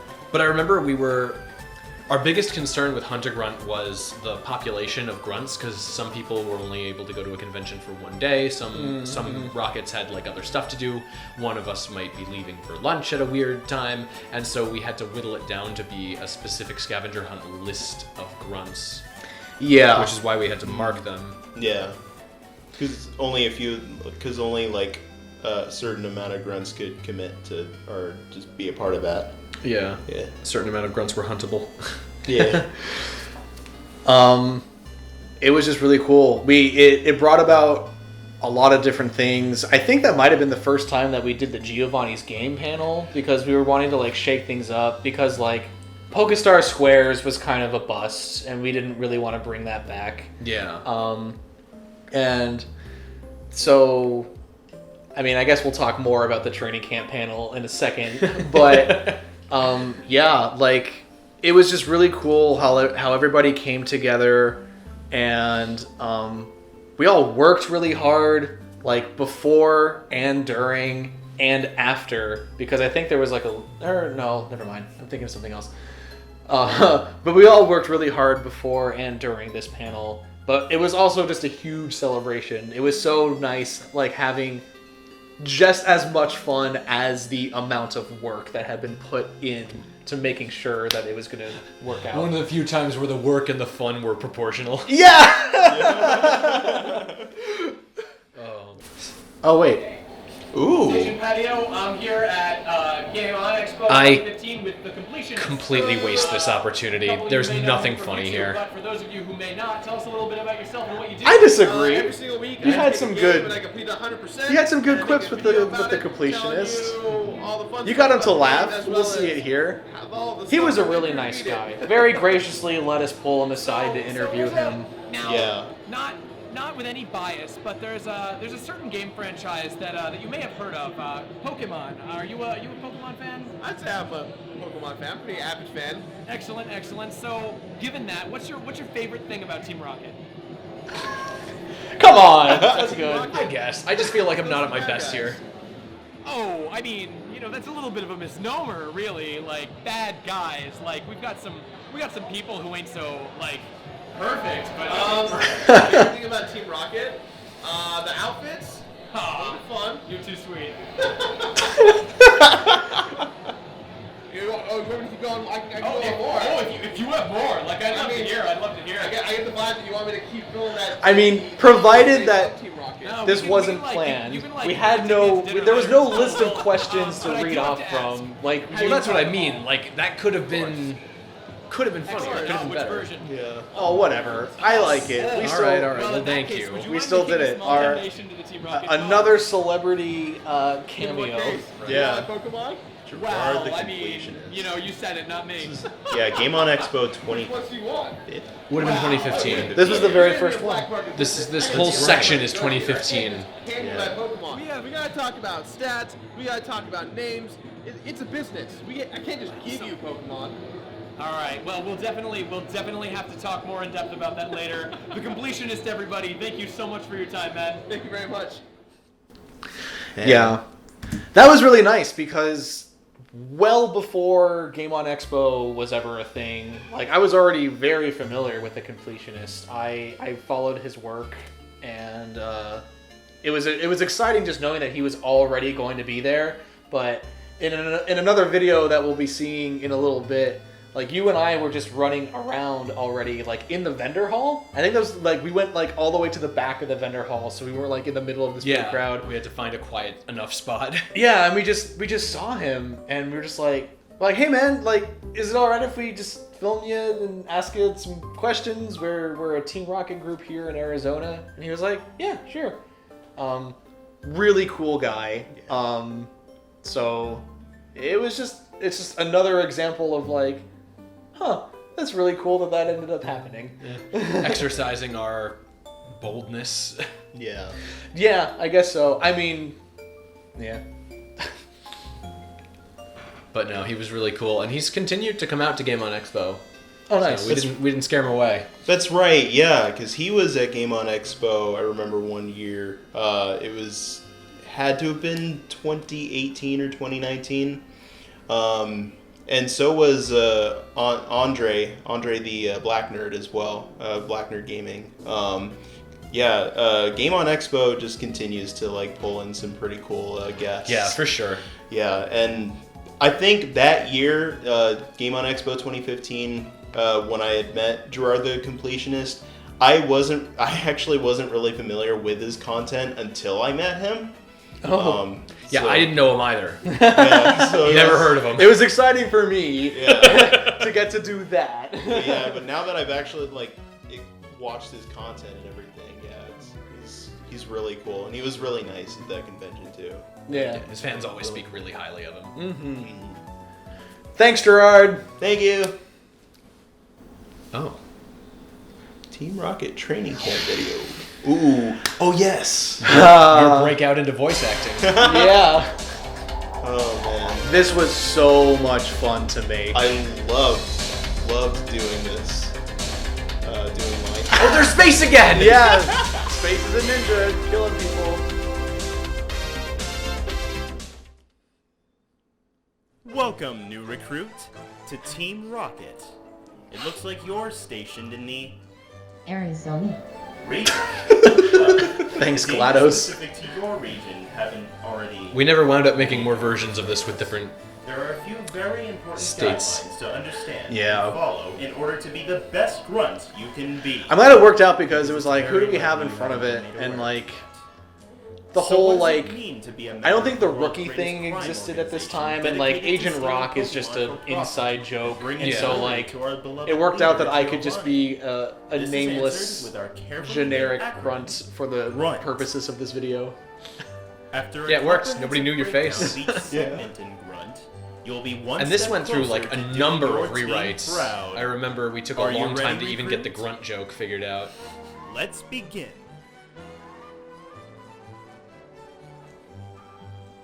Using both hands, maintain a consistent grasp that is both firm and I love the timing. Throttle of the that hands. Pikachu. They are in your Right. position now. See how Agent J has grasped this Pokemon? I love how she's Nothing smiling so slipping through sweetly, her but fingers. holding this thing Just so like a death grip menacingly. on the Pikachu. Once you've abducted a Pokemon, I think this is my favorite it's time sequence to of the return it to acronym. the base. Notice how Agent Patio holds B to run and doesn't stop for things like local authority, boogieing down at a dance party, or signing a petition to save the Magikarp at the Lake of Rage. Remember, That guy lives down the street from you. make Oh. for quick loots. The best way to staying on top is to bring other people down. An important tool in the Rocket Grunt toolbox is insults. Rival Pokemon organizations and generally anyone who opposes our way of thinking is inferior and should be. I'm glad we had a regarded as solid such. costume for a rival Pokemon organization to make this joke work so well. Right?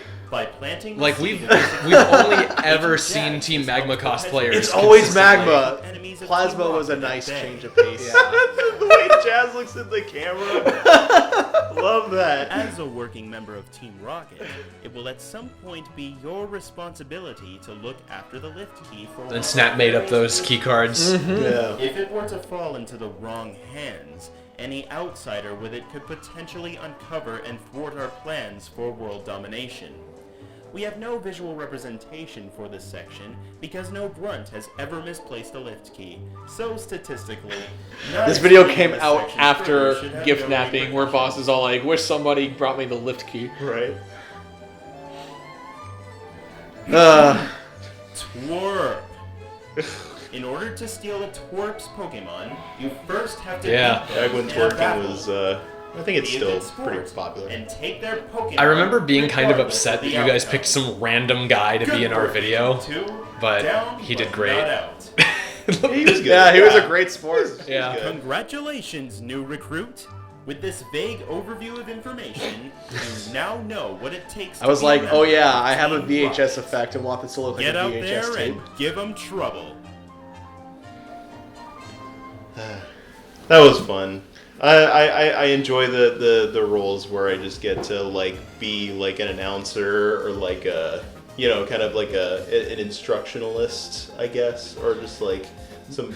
Well, you were the perfect pick for it because like you were really starting to get into voice acting stuff. Like you would do fan dub things that like events at like conventions and stuff, and like those were working out. And when I got the idea to make a video like this, like it made perfect sense that you would be the narrator for it.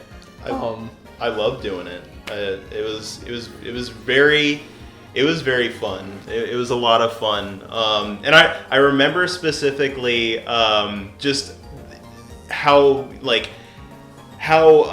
you really liked that line delivery that I gave when like Jay was holding on to that Pikachu when I said nothing slipping through her fingers. Like you were just like that's it. That's the one. I was just like, I'm just so happy with this video because it hits all those flavors and beats that I was going for. Like obviously huge inspiration came from the Krusty Krab training video, right down to the exact same song being used. Oh right. Yeah. But yeah, I just wanted it to be super cheeky and cheesy, just like really goofy stuff with the acronyms and the catchphrases. Quick boots make for quick loots. Yeah. But all the same, like I think we did such a good job of peppering in like a ton of Pokemon humor. Like, notice how Patio holds down B to run, and like like the petition to save the Magikarp at the Lake of Rage. Like we kept it all very in universe. But the funniest part is like, So that was at the Mesa Convention Center, so that had to have been Taiyu one It was year. yet another video that was busted out entirely in one day. Yeah. All the footage for it. Yeah. I can't remember if... Oh, well, yeah. So this was Taiyu months before Saboten was coming up for a 5-year anniversary, right? Would this have been then at the Game On Expo when it was? Because Game On started at the Mesa Convention Center as well. Because otherwise, that puts the filming for this right after. You're right, the because first this Christmas special. Well, this is nestled in between the Game On Expo videos. So maybe we were working on 2 videos at the same time. Yeah, because that room that we're in is the Mesa Convention Center room for Game On. Yeah. That's so funny to think about because we're about to watch the Game On Expo video. Yeah. But at the same time, we were also filming for the training. So we just spent that whole convention working. Yeah. Because that's the one where we had the booth and we had panels. Mm-hmm. Wow, what a busy convention. Yeah. I'm so happy with this video, and we premiered it at SabotenCon because we had a revamped training camp panel. So like without a doubt, our training camp panel was our most popular reoccurring panel. But Patio and I in particular there were a lot of long nights where we were just going over like things that we wanted to change and improve, like how could we let the panel grow more, and so how can we minimize downtime and awkward silences while maximizing the ability for people to feel like they're participating. Yeah, and so like there was a big, I don't know, like the premise of the panel always being that the audience members are new potential recruits for the team. It just made perfect sense that everybody be subjected to a horribly outdated training video before taking on the job. Right. And so it was a smash hit. It got so many likes, and it's to my understanding that you guys still use the video for the panel. Yeah. Oh yeah, we do. Oh yeah, we do. Yeah. I think we started using that like for each panel, the training video for each training camp panel. So I think before then we had that same slideshow of like right, and then we would go into like the Teen Titans parody. Yeah, that's yet another of the like. If you look at the selection of songs that we parodied, there's no rhyme or reason. There really is in the slightest. Yeah. But yeah, because we had been using PB and Jam's slideshow, and then we needed to change it up, and we put this together. Yeah. Mm-hmm. Really, really worked out. Actually, my whole section was filmed here. We're in like a little pool house right now, and before this whole thing got renovated, it was like a big open space, and this is also where the 5-year anniversary photo shoot was, right? No, that was in the main house. Oh, okay. But yeah, like this is a big open space, and we came in here and just put me up against a white backdrop, and Cheyenne was Sketch, whatever. Big reveal. Sketch was standing right behind the camera while it was filming, reading from the script that we typed out, so I could react in real time. Yeah. So it was just... It's a smart technique. It was the only technique I could think of that would make it work. It worked. It worked. I'm very, very happy with this, and so, yeah, like... This debuted at the panel at SabotenCon, and I didn't upload it until later. Yeah, because we wanted it to be a big reveal, a big surprise, a big new thing. Yeah. So, this is definitely one of my favorites. Possibly in my top 3. I'll have to think about it. I think that all things considered, I love this one a lot. As far as like quality and mileage goes, this has to objectively be possibly our best video. I disagree. I feel that way about the second Christmas special, but the second Christmas special is a gem. We'll get there. Yeah. We'll get there. But anyways, maybe we'll have like a Team Rocket video tier list. put that together at the end. Oh no. It would be great to get a custom-made functioning VHS tape for this video. Wow. That would be If you give us money, we'll look into making it happen. For that market of people who still have a VHS player. Yeah. Team Rocket GoFundMe campaign. Let's go! Fans of Team Rocket AZ, people who still have VHS players, and I don't think they overlap really, but we could try. Cool. Hey, this is Team Rocket AZ, and we're here with Kiba. Another staple of the AZ convention scene, much like us. Yeah. We met a lot of celebrities at Game On Expo. I guess so, and we continued too. That's where we met that's where we had all the Pokemon actors together. Yeah. Several years later. And are you still in contact? Good, that's good to hear. Yeah, a lot of people. I like how you give him an ample amount of time to respond. I thought it would be funnier than it wound up being, but... Just a few more questions. I know you're a very busy dog. I love the color of his name tag. Right. That's just a really cute, colorful green. Joining the ranks of Team Rocket as our first Team Rocket Corgi. I know you like to keep things mysterious, but all right. So what costumes do you have planned for the upcoming season? Ooh, that's exciting. I can't wait. She always does such a great job with his costumes. Oh, yeah. I wish that he could have donned a little Team Rocket, little booties. Your stance on the current global warming crisis. Very opinionated. Like with Gerard, I really wish I would have written something down first, but oh well. I guess it worked. Well, I think so. I don't know what else it could have been. Sure. Like- I mean, it was a stupid idea from the start. I'm interviewing a dog. We were just running off of that high. We're like, oh, we just got to talk to an actual accomplished, successful YouTuber. Let's talk to an actual successful cosplaying dog. But no, like, for real, Kiba's like a big time celebrity in the local like AZ scene. You go to enough conventions and you're bound to see him. And so The trainer has a second Corgi now. oh, does Kiba has an understudy. That's right. an apprentice? Yeah. I didn't know that. That's really cool. Yeah, she was really cool about letting us interview her dog. You know, Can't imagine she'd have any complaints, but you know. Yeah, that was just really nice. So And the family, I guess, family, the dog family. the dog and trainer and you know, they've kept up with the team. They always flag us down to say hi. It's cool. Oh, that's cool. They're people, dogs, they're folks that we're on friendly terms with. Cool. That's good to know. Yeah. Yeah. Yeah. It's really awesome seeing them at Anime Expo too.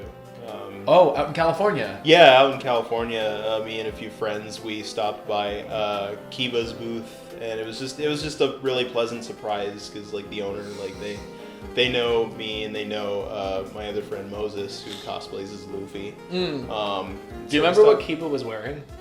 I couldn't tell you honestly. I think maybe it might have been his Thor. Oh, okay. The Thorgy. The Thorgy, yeah. Yeah. I know that was a really popular cosplay. That's darling. Thanks for letting us interview you, Kiba. Thank you. Shout out to Kiba and Kiba's family. We love you, Kiba. You're awesome. What's up, everybody? This is Agent Patio of Team Rocket. The looming man in the background. What the fuck are you guys The doing? first Game on Expo. So when 2016 rolls around, you tell that poser we were at the first one. It's probably not going to be a poser. This was the very first Game On. Agent Jazz and Yeah. I This are is gonna go historical around and do footage. This is like a big something. deal. Yeah. Exclusive. We get a lot accomplished, I'm sure. It was nice to just run around and just take the whole convention in. Because we're so used to anime conventions. The only other thing is like Phoenix Comic Con is a much more sweeping thing, but Yeah. hey, there's a guy. Hey, we know him. I ran into him at a mall once. We got all the Sonic essentials. Sonic. That's right. Wait, was it at nipples, the? tails. Wait. That's right. Let's move on. It's my shade I'm going to throw at Sonic. Sonic Riders. How are you? I've never seen this kind of body type before. I don't have you in my Pokédex. Honestly, a really well put together costume. How we made that cart work. Seriously. The Luigi also had a Mario Kart cosplay at some point. Oh, that's cool. Of course. Is that Gen 7 or 8? Mind you, I make that joke. It's currently Gen 6 in this. I think Oraz was the most recent release. It's so funny how there are specific things that we can go back to that just immediately date ourselves. Yeah. Yeah, because we're now in Gen 8. Either in the past or in the future. You may not be aware of this, but Team Rocket is just one solid donation away from achieving our goal. Oh yeah, of world that domination shiny using Mega Pokemon. Rayquaza over You his guys might be the around his lucky neck. final Right. It's donation. cute. Yeah. This was a shtick I tried on a couple of different Yeah, people. I remember. Galaxy Trucker, not to be confused with Big Mother Truckers. Does anybody even remember that game? Anyway, this is a game where you roll dice and you move your truck in a straight line from one planet to another. It's a ton of fun. It's definitely worth the $45. I would have cut earlier, but then I saw that you like. What did I just? I was like, that's saying it. I'm sure that game is probably fun. I've never looked into it. And over here we've got Dungeon Lords, a living in your parents' basement simulator. What can you give? You look like you could give maybe 100, 200 Pokemon to the Team Rocket cause. Sounds very intriguing. Very, very tempting offer. But I'm afraid I'm gonna have to decline. Do you mind if I ask why? I'm so surprised that that sales pitch didn't work. I know. Fan of world domination. Battle. I'm not really in a battle mood, but if you could lend me one of your Pokemon, I'd be more than happy to battle. The only time I've ever seen you not in a mood to battle. But you had the right priorities. If we could just steal something instead. Yeah, here's footage of me actually stealing from a real child. Alright, Laura, so here we are with a member of the villainous Team Rocket. I have a couple questions for him. Actually, I have a couple of questions for you. I'm Agent Patio of Team Rocket AZ. Now, we go. what's your favorite color? How do you feel about the mystery of Pokemon? I remember these guys coming up to us, and you know how we bonded? Me and his cameraman have the same monopod. Oh my god! Pokemon is not okay. Oh wow. That's great. If you could do anything to change the Yeah, I think we thought this bit would be a lot funnier. So far, we've seen a lot of great costumes. Yeah, it drags a bit, but What's your favorite costume you've seen? but they were cool. They were very fun to just like kind of I mean, spitball easily with. have to answer that. I don't know who any of these people Another are. question, who's your I've favorite superhero? like I've never seen them again at another convention. So- Never kept touch. I've spent a lot of time traveling around the Pokemon world. So remind me why we're harassing this particular Zelda. Gym leader. Is that correct? This Zelda is good friends with my buddy Paul and Chris Campbell, who is someone that we know. Hylia, how is the Hylia Right. Pokemon? And she was nice too. She's like, "Oh, I'm from the Hylia region." No, she's great. Like I went in there Oh yeah. kind of affronting her, and she rolled with it really well. Excellent, good stuff. Well, we'll be sure to come around. So, you guys then have a. I actually wasn't around while you guys were recording this, but Wait. Oh, excellent. Water type schedule like that. Yeah, we'll definitely. 'Cause you were doing water definitely types have at to the pay time. you that's true. Yeah. a visit. Sorry, what were you saying? There's definitely no I was ulterior just saying I wasn't around while you guys were shooting Did you go to high this. school? No, He gets a real laugh out of you there. I don't know. Someone just asks about your education and If you guys Did you go to high school? Sorta. to support your local cosplay community. Yeah, I don't know why it always trips me up. I think it's because for the most part the character that I play I thought it was a pretty good is movie. often an I mean, idiot. I've seen better. The CG was alright. No. This Oh, one's here's me much getting better. probably way more handsy with a young human being than I should. Yeah, you know it. So, Miss Pikachu. Oh, that if hair, is your Jesus. real name. it's always a staple to pick on any Pikachu cosplayers. For sure. Just a very Pikachu, simple, you don't Ash. answer right away, but Do you want to join Team Rocket and travel all over the world? No, you We're can- gonna catch all of the Pokemon. It's loads of fun for all the boys and girls. We're always looking for new recruits to risk their lives for us. So come join our family. It's a good addendum. So do you want Whoever their friend was there just like leans in and endorses me. Team Rockets. No. Too bad you fly. nice to get a use out of the contingency lyric. Yeah. Yeah, that came about later. Yeah. Because we're like, what do we do when somebody says no? Well, that's not funny. So we'll make it funny. Yeah. Game On Expo was a hoot and a half.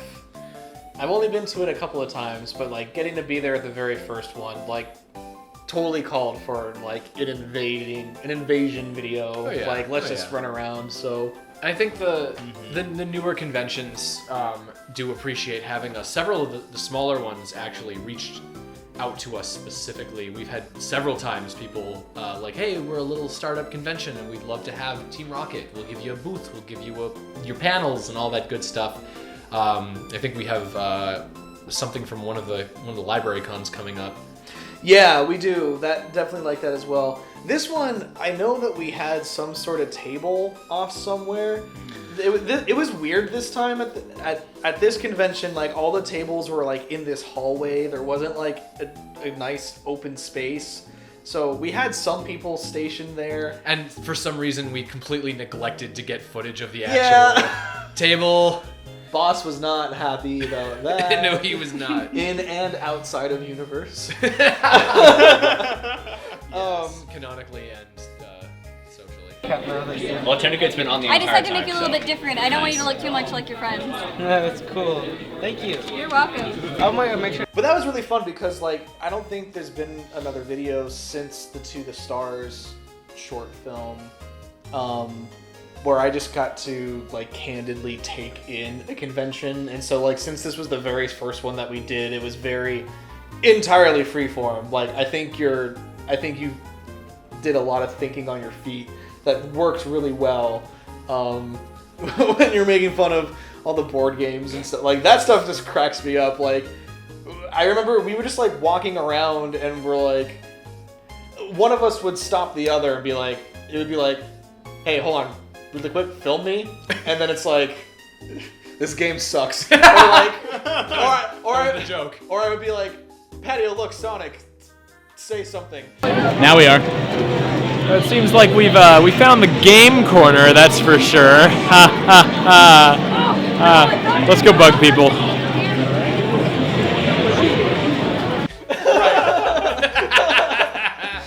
Complete silence and just like complete distance away from Jet the Hawk. Yeah. You did Jet the Hawk so dirty. That one. That was a cool time. It definitely a different flavor of video that we've done. So definitely, that's why I like it. Oh, I'm sorry, but are you tired because we're about to be quiet because we're about to go to a library con? Sure, let's roll with that if that's what you think's funniest. It's all I could think of. Roll it. Roll the cartoon.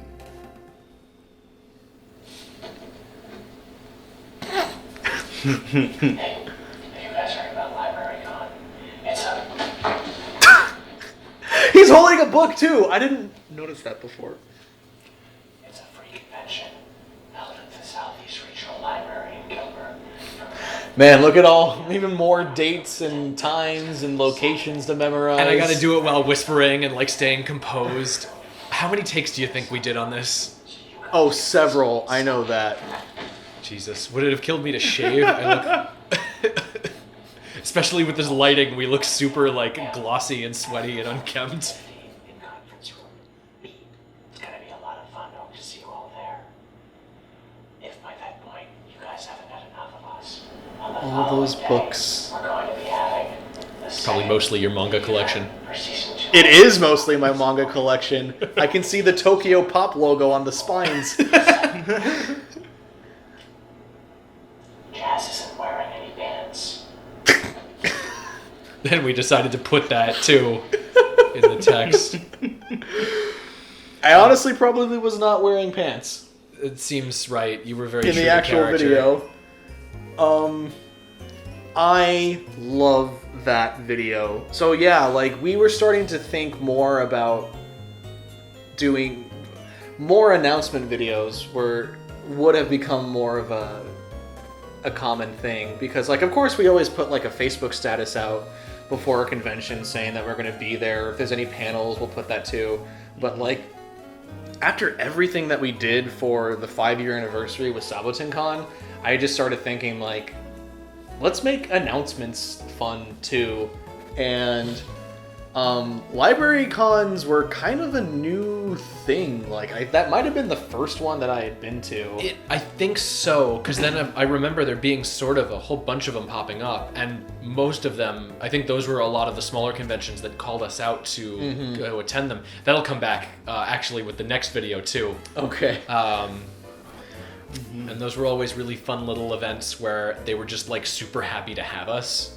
So we got a ton of like reign over what we were capable of doing. I just love how with this video, filmed in the corner of our kitchen, easily the least amount of effort put into any of our videos. It's just behind the kitchen table in a corner of our kitchen, and we just pulled out a bunch of my books to like make that library look to it. Nothing fancy about it. In fact, I think the only fancy thing about it was this minute attention to detail that like you can't even notice in the long run. So the person that's walking back and forth across the camera that like we duck away from because we're like hiding out in the library. So that was Boss. Boss was there with us, and he was very focused on. He's like, okay, so I'm pretending to be some different people, but when I walk back and forth, I don't want to be wearing the same thing because it's just gonna. I don't want to wear the same clothes because I don't want to look like it's the same person. So we got a whole wardrobe set up for him. Off screen, off to the side. So like when he walks across the first time, he's like changing or like getting out of that shirt that he's in. I think that's why we had the hideous Hawaiian shirt. It was just easy to take off. So like he walks across and then Patio's giving out more information about the convention and then he walks back over, but it's so dark, he's so close to the camera, he like completely like he's just a silhouette. Like you guys see, it's just it's almost like an optical illusion too, because it almost seems like he's changing body types as he like walks over, like because like in one shot he's like wearing wearing like what looks to be like a heavier shirt, and then he changes wardrobes, and then he walks by. It really does look like a different person, just because like of how it like kind of. Well, he's just like so featureless. Yeah. The second time around, that like I don't know how much of a difference it would have made. Yeah. But it was good attention to detail. I mean, definitely. And that same spirit helped Yeah. us a lot in both of the Christmas specials. For sure. It's just so funny how like it wound up being almost for nothing. The whole video is so low stakes, but like we paid so much attention to that one thing that ended up being totally inconsequential. But like all in all, I think that the Library Con announcement video is oozing with charm. Just with like capturing a library feel. I really like how we have volume number 1 of Pokemon Adventures displayed out against the whole stack of books. God, it's such a good manga too. It is. Sorry, excuse me. Read Pokemon Adventures. It's always at bookstores for some reason.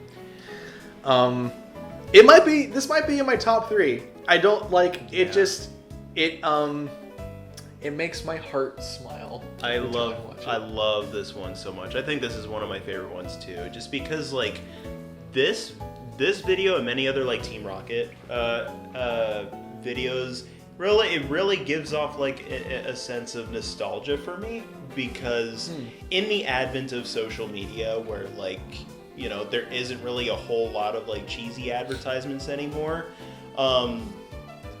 You don't really see that as much, so it's just nice to see like this type of like advertisement style that's more akin to like maybe a commercial for like a local business or whatever. And I'd honestly say this one's probably like higher in production than like most.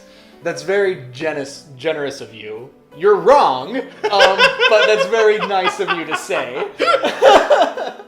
Okay, maybe I am being generous, but like But like my whole point is just like watching these kinds of videos is just very nostalgic for me because it's like a TV commercial, like for like a cereal commercial or something. We're definitely inspired by things that the generation below us simply has not had exposure to.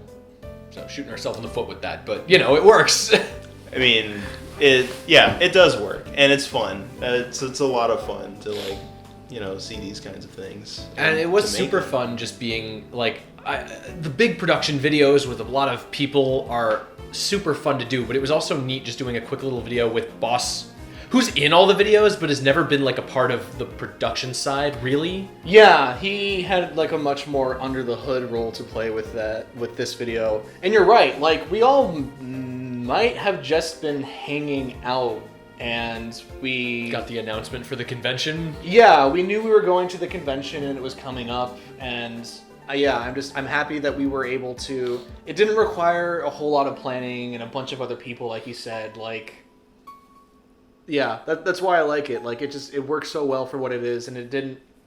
For once, it didn't take like a whole village and like. Right. I wasn't like slaving away over this thing into the middle of the night because there's all this footage that I got to go through. Yeah. So that's a continuous take, right? Yeah, that was all one take. We are not one take wonders. Definitely took a few times to get it right, which will become extremely apparent in the last two pieces here. I just think it's so nice. It's so funny how we have so much to say about like this teeny tiny little announcement video for a library convention. Right. Memories are super vivid. But yeah. Right. That's cool. Yeah. I love it. All right. Thank you, LibraryCon. Yeah, thanks to go. My mom is a librarian. Support your local libraries. Okay. Oh man. So I know we've talked about some of these being really like improvised, but oh my god. I had a lot of fun getting to decide who you all were.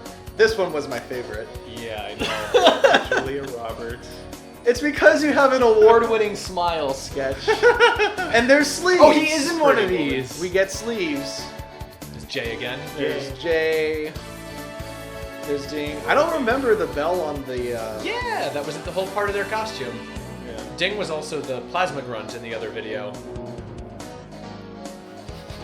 I love it so much!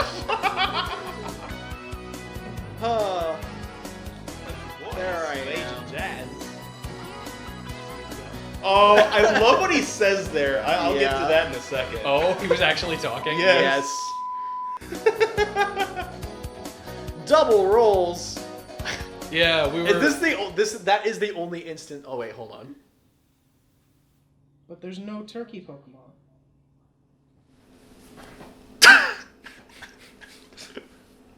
Okay. At ASU West. There's another short video. There's so much to say about this. Yeah. So I'll get Agent 2's little bit out of the way. What he said in that shot is why we caught it, because it made the whole room laugh. We all cracked up. Yep. He was like, he was straight up. So I was walking to the local store and I bought 2% milk. So, all right, action. So I was at the grocery You're store the other talking, day, you're right? talking, and, and me look. get 2% milk.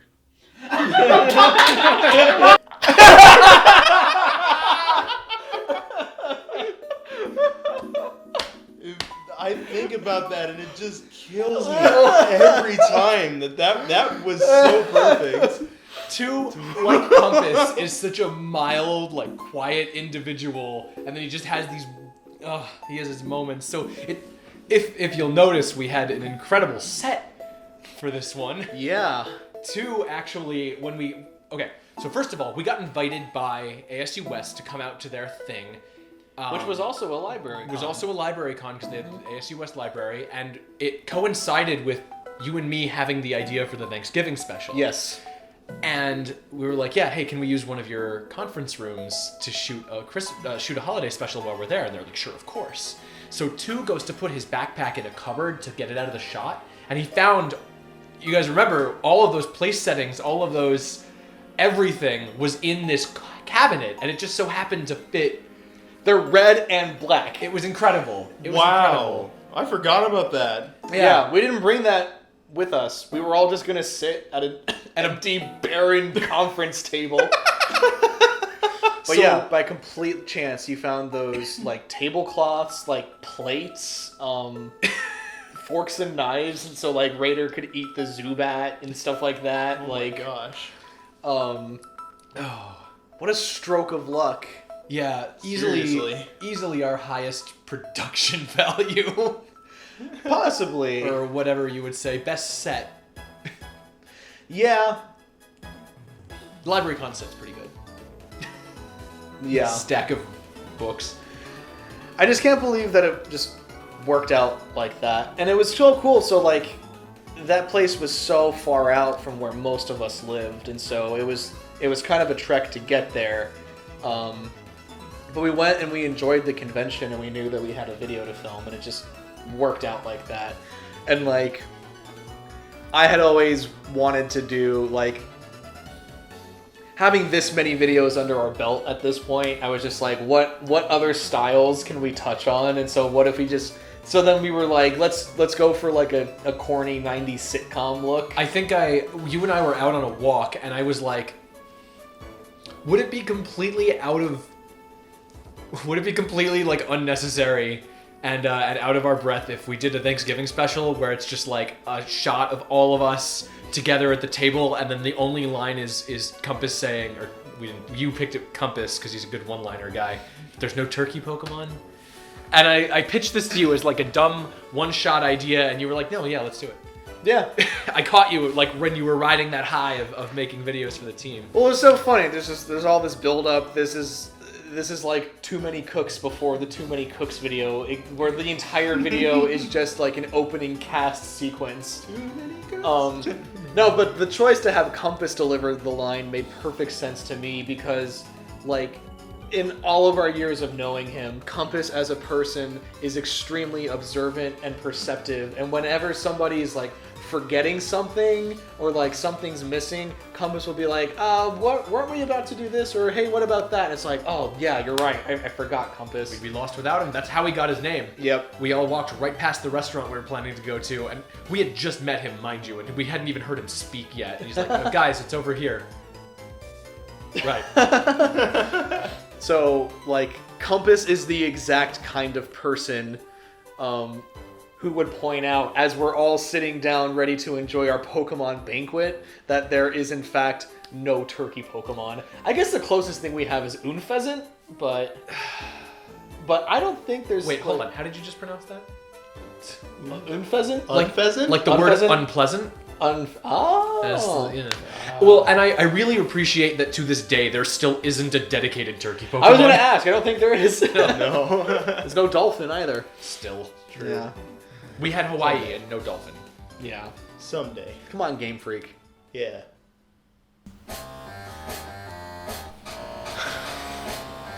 And then we took the necessary steps, and we definitely leveled up from the previous Christmas special. Yeah. Oh, Lost is in this. Lost is in this. Oh my gosh. He has a lot of speaking parts. So here's the plan. Christmas is above all else about togetherness. We stop people from And he had his staple hoodie with a mini R on it. All we have to do is stop transportation between the cities. How's the situation with the trains coming along? The giant magnets are in place, sir. I think this is Physics' first cameo. Mobilization makes sense. How's the situation with the jet fuel coming along? Agency strength to all the fuel, sir. Nothing will be taken off. Straw and Bendy's first time in a Yeah. video. Excellent. The Sleeves' his plan little is coming mention together. because he couldn't be Now, here. we wait.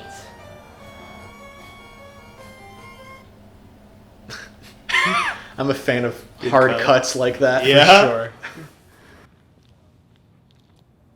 So, any updates? That's my 3DS. Ding didn't have their 3DS with them, and I was like, here, borrow mine. I'm here to work tonight, but I still have my 3DS. Drinking all the fuel didn't work. At least we stopped the trains. Actually, I just looked it up, and it turns out the rails that we put the magnets on have been out of service for years now. Oh. God, he's so good in this. Yeah. Really. Yay! So, we run this column every year, no matter how This is the most accurate to Giovanni he's ever looked to. Yeah. Our first year running through this, all you had to do was take all the... This is in that same conference room at Fletcher Library. Yep, we asked if we could use it again, and they were like, of course.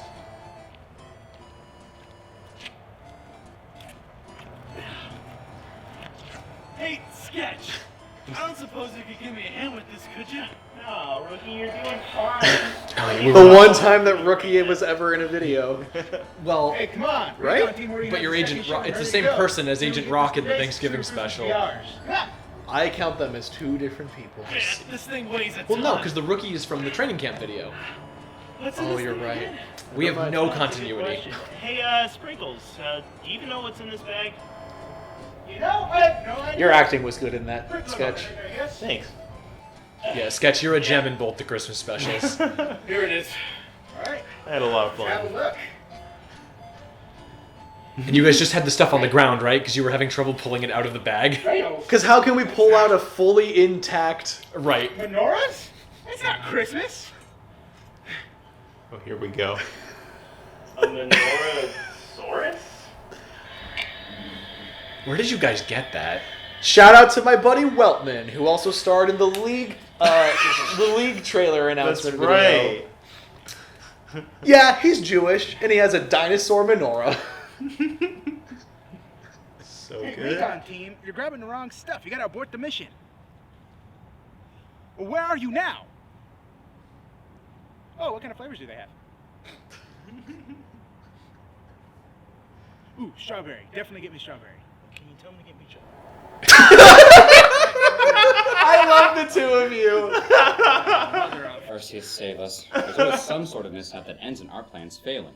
That's why I've gathered you all today, so we can go over these things and prevent them from happening in the future. We need progress.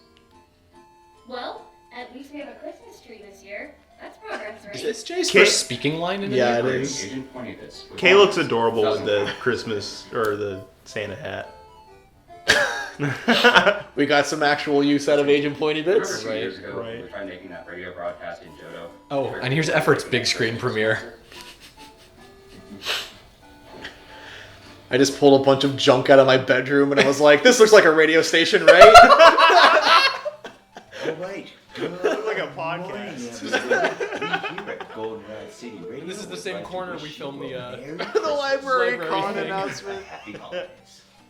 But we Yeah, when we build up our because repertoire, there's a lot of Christmas recurring shortcuts. is canceled. That means no sledding, no caroling, and above all and most importantly, no presents. Man, all this Christmas talk is really making me thirsty for some hot chocolate. I'll be right back. Jazz, you take over.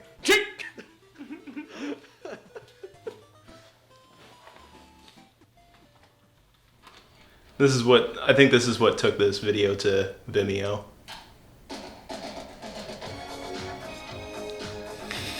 It's such a cheap joke, but it works. Yeah. Perfect plan.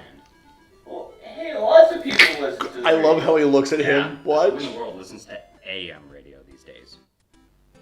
I'm beginning to see. This is the angriest he has ever looked. What about Arson's plan? That kind of worked, right? The best follow through on a joke idea we've ever had. We need smart ideas, nothing ridiculous. That was such a long day Just we can have Santa. to get what amounted to 2 seconds of footage. Where is Patio?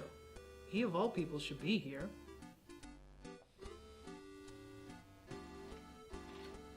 You guys. I've done it.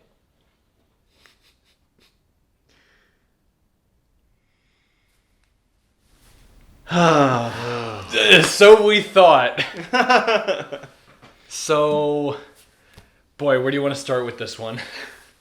I honestly do think it's the best Team Rocket video that I've made. I love the To the Stars Above film. Everyone knows how hard I worked on that, but I think this is the most realized, fully formed video that Team Rocket has.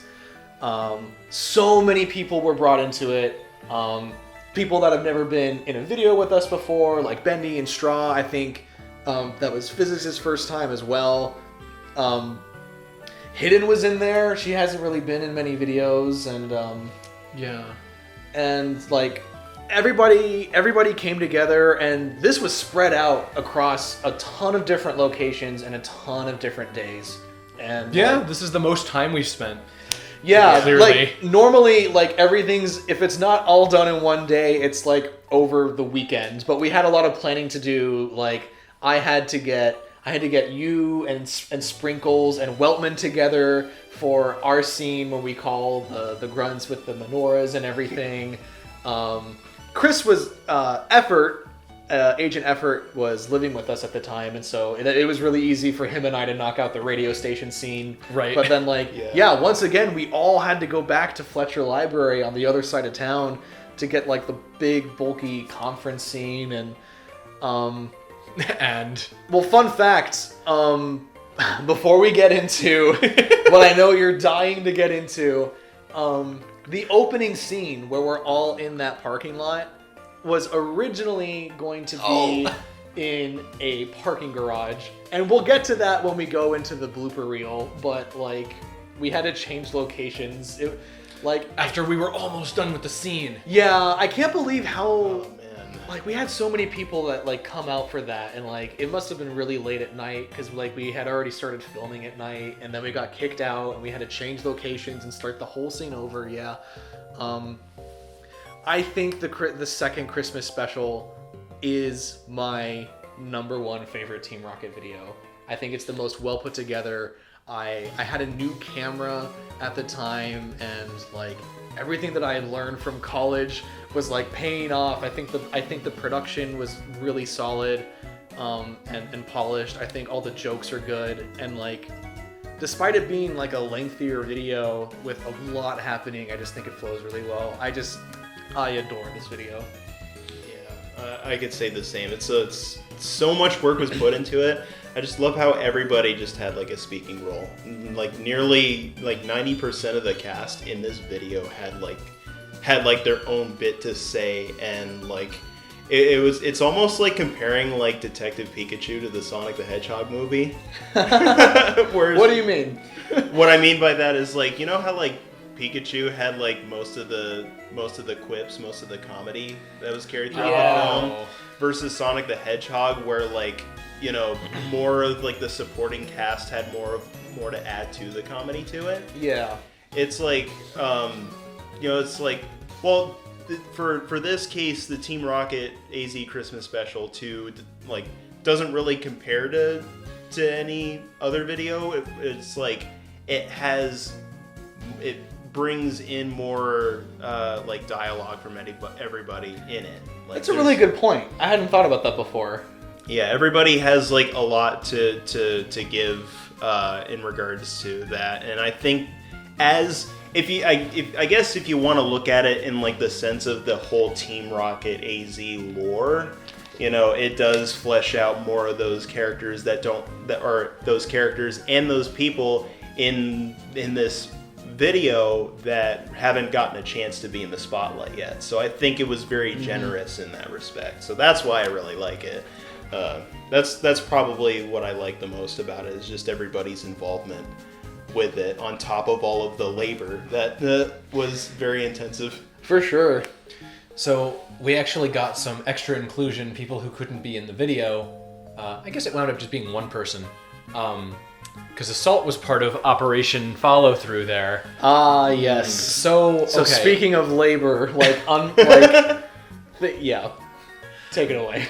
Well, our goal, our one-upsmanship for this video was we really want to have a Christmas tree on fire in this one.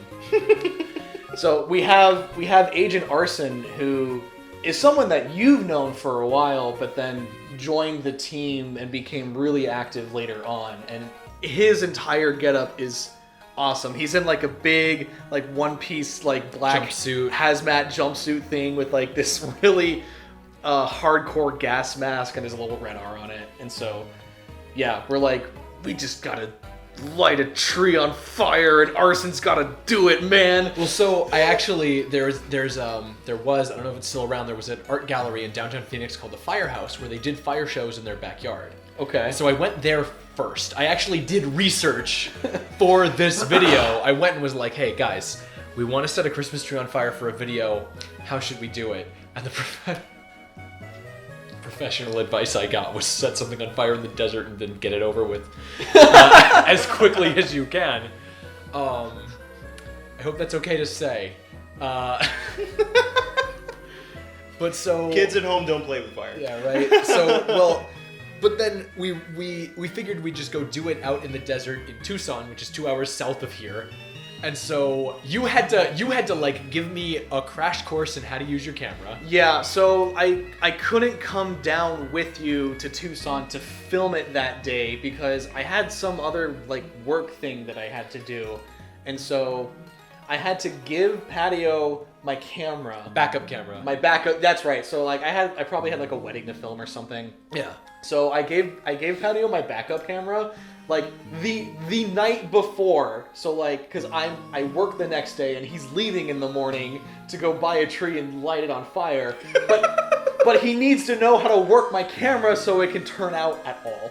And so he's standing next to me and he's got this notebook and he's like scribbling notes and I'm like, all right, so you turn this dial, you press this button and you twist this ring on the lens here. Now keep in mind, like, don't do this. And like, man, the whole time, man, like you had left and like I had gone to do my job and like I'm trying to focus on this other thing that I'm filming and all I can think about, I'm like, gosh, like, I hope it's working out. Like, I hope they found a tree. I hope that it looks cool when they light it on fire. And I hope to God that he filmed it. So, because we only got one chance. We only had one chance, and it's not like I didn't have faith in you. It was just a lot of variables. There was a lot of variables, and it was weird not having control of the scene for me. Not that I'm a control freak, but I'm just like I film it all. We did everything else up until that point. Yeah, and this was like the biggest punchline that we had in a video. We had our hearts set on it. Yeah. So I grabbed Hooligan, who lived up here, and we drove the 2 hours down to Tucson. We managed to get the tree. Trees are far more expensive than I thought they were going to be. We got the kerosene and the extinguisher, and they all had fire sources on them anyway. And I grabbed Assault and Arson and Hooligan, and we just went out into the desert. We went over to Arson's place. I actually took some pictures of his mom's dog. Aww. And then they had just like the big desert wash behind their house. Mm-hmm. So we went out there, we soaked the tree, and then I was like, how well does fire pick up on a camera? Because I didn't know. And so we had them mess around with their lighters for a couple of minutes. Just to see if it would show up, because like, what if, I don't know, like I know that lens flare is a thing, but I don't know how it works with like fire on Earth. But we got it, but it was an all day event. I left in the morning, we got the tree, we got the supplies, we set it up, we got the shot, then we had dinner, and then Hooligan and I came home and he introduced me to Mr. Nightmare on YouTube. So I know what a record symbol is. So I'm like maybe an inch All shorter right, than this you. is testing. I'm recording. Hold on. Stop. All right. Arson sound test. Take 1. Action. All right. Cut. I'm gonna light it here. Okay. I'm gonna put this in the dirt. It's gonna take a second to get up there. Got it. All right. And then once it actually engulfs, because once again I chose kerosene because it takes. This is it. This is the run.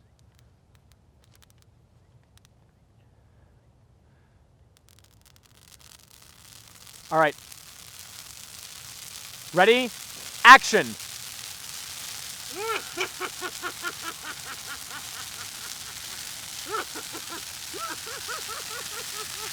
What about Arson's plan? That kind of worked, right?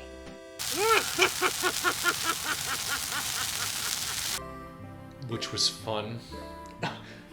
Great. Yeah. but all day for 2 seconds of footage. Right. I mean, and that's the movie magic, man. So now everybody knows, like, that's a real fire that we lit to a real tree. No green screen. All for the sake of comedy. Yeah. The tree didn't get a stunt double.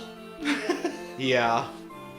And you know, this is a weird kind of topic to pivot onto now. So there was going to be a third Christmas special. Like, even before we had filmed the second Christmas special, we had conceptually the entire trilogy mapped out. We did a Pirates of the Caribbean.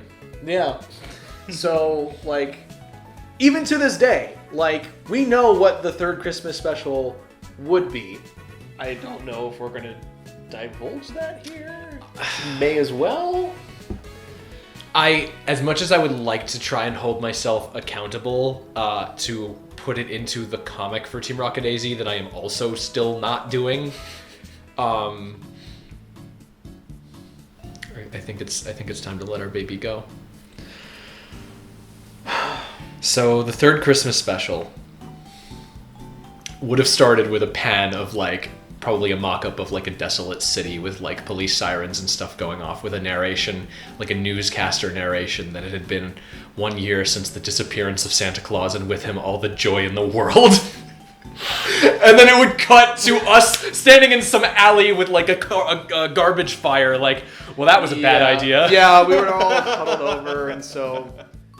Yeah, so, like, the second special ends with Patio doing what we all thought was impossible, the thing that he keeps going on and on about. We set up in the first Christmas special, Yeah. I pull it off in the second, and then we were going to have consequences. It was going to be beautiful. So, yeah, the world is in chaos and disarray ever since the disappearance of Santa Claus, and so Team Rocket AZ decides that the only thing that they can do is go back in time and stop Patio from kidnapping Santa Claus. Using the time machine from the first Christmas special. But mind you, in the context of the first Christmas special, is only hypothetical. It's not real. Like, we kept that box, though. Yeah, you had that for a long time. Yeah. Which made me really happy. So yeah, that's what the third Christmas special was going to be like. And the reason that it didn't happen was just a lot of things were changing. I had graduated from college, and I moved down from Flagstaff into Mesa, and a lot of things were different with work and jobs and people, and the team was really different too at that point, and it was harder to keep up with all of that and agree on some things, and so it just kept getting away from us, and then eventually, like, I had to make the really, for a myriad of reasons, I had to make the really tough decision to leave the team for on my own, and so unfortunately the third Christmas special has been locked in a state of suspension, but if you guys pester Patio enough, he very well could revitalize it into a comic book format, which I would love. I would love to see that. Since we lost the box, it would just be easier to redraw it than to remake it. So, yeah. So that's the myth of the missing third special. And you know, while we're at it, speaking of specials, there was a time where towards the end of my life cycle with the team, we were discussing making a Halloween special. Yeah. We had recycled some ideas from a previous video.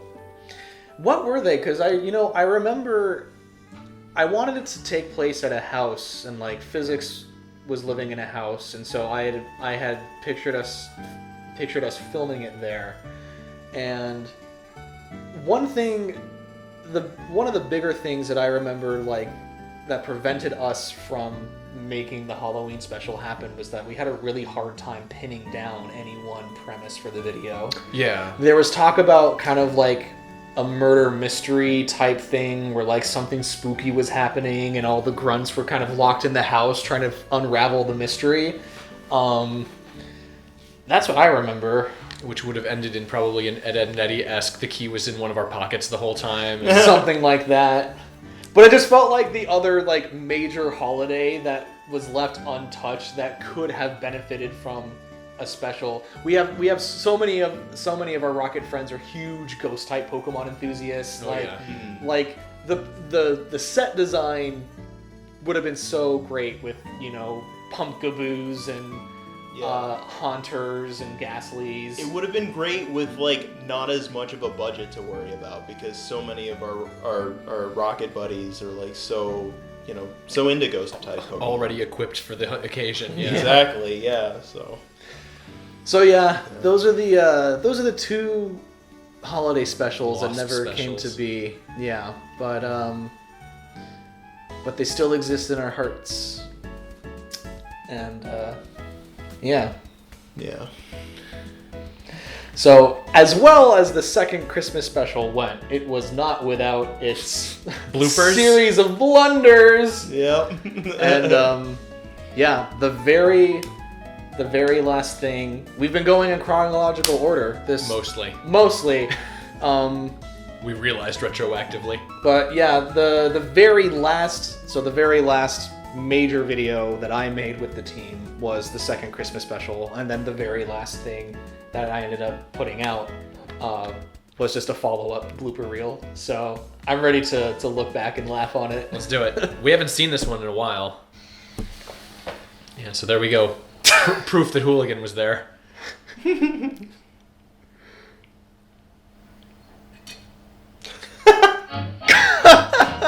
Arson just stands there completely still. Oh, so this song got it muted? I think so. Oh. And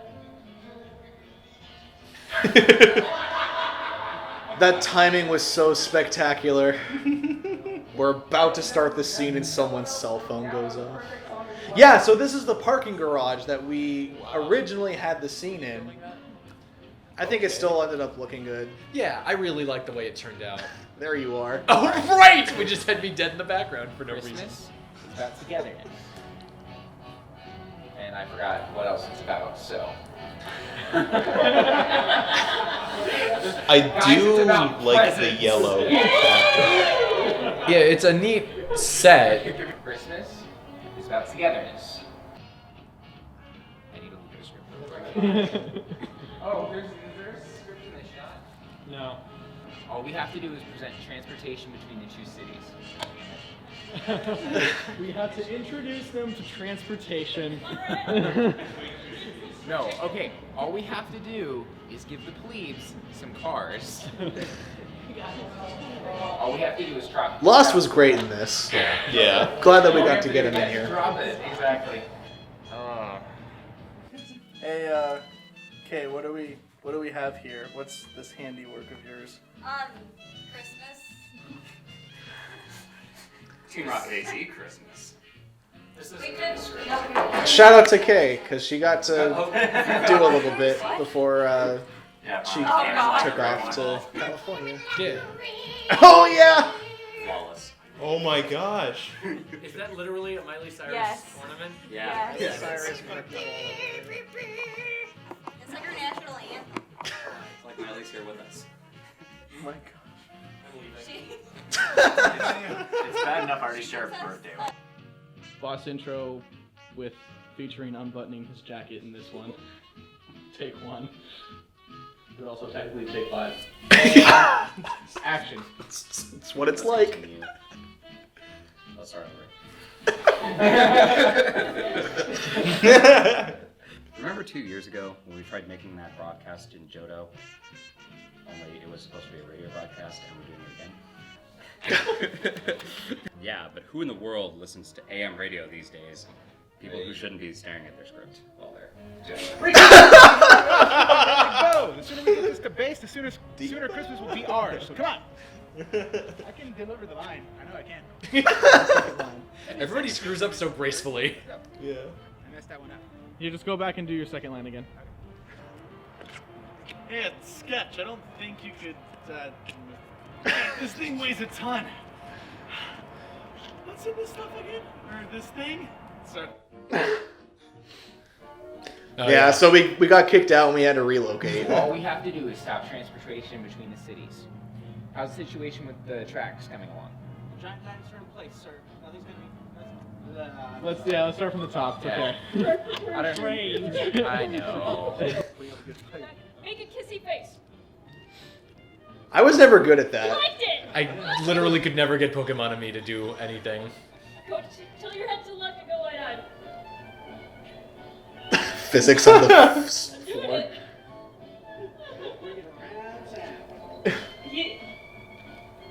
That's Granola. That's my buddy. Wait, Why lean is in, it so hard? lean in, lean in. No, he's sad. I've disappointed him.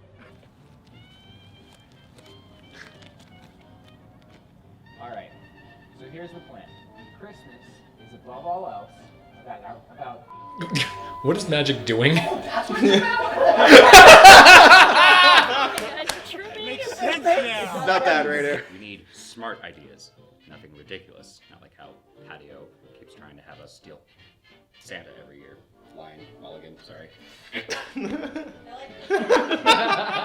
He is the knight. For Christmas, everyone is dressing up as Jazz. It's the most popular. Which one of us is Jazz? You'll never know. Sprinkles is reverse jazz. Like jazz upside down. Well, I'm not it. That whisper is the most lines Hidden ever got.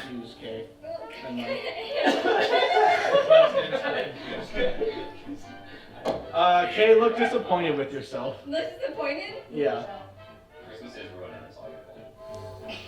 You didn't get it. The most we get to see of Kay, which is nice. Well, what about Arcee's plan? That kind of worked, right? Effort is a radio failure. Take tech deck 1. You guys.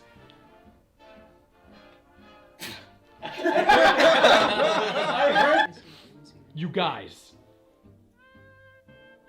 I've done it. Why'd you have to? I don't remember. I don't know what you did. I don't remember what you did. I did it. Okay, we got it. I've done it. Is that it or what? No, I think that's it. What happened? You got it? We're good? Yeah, we're good. You got it? Okay, everybody take a picture with Santa Sprinkles.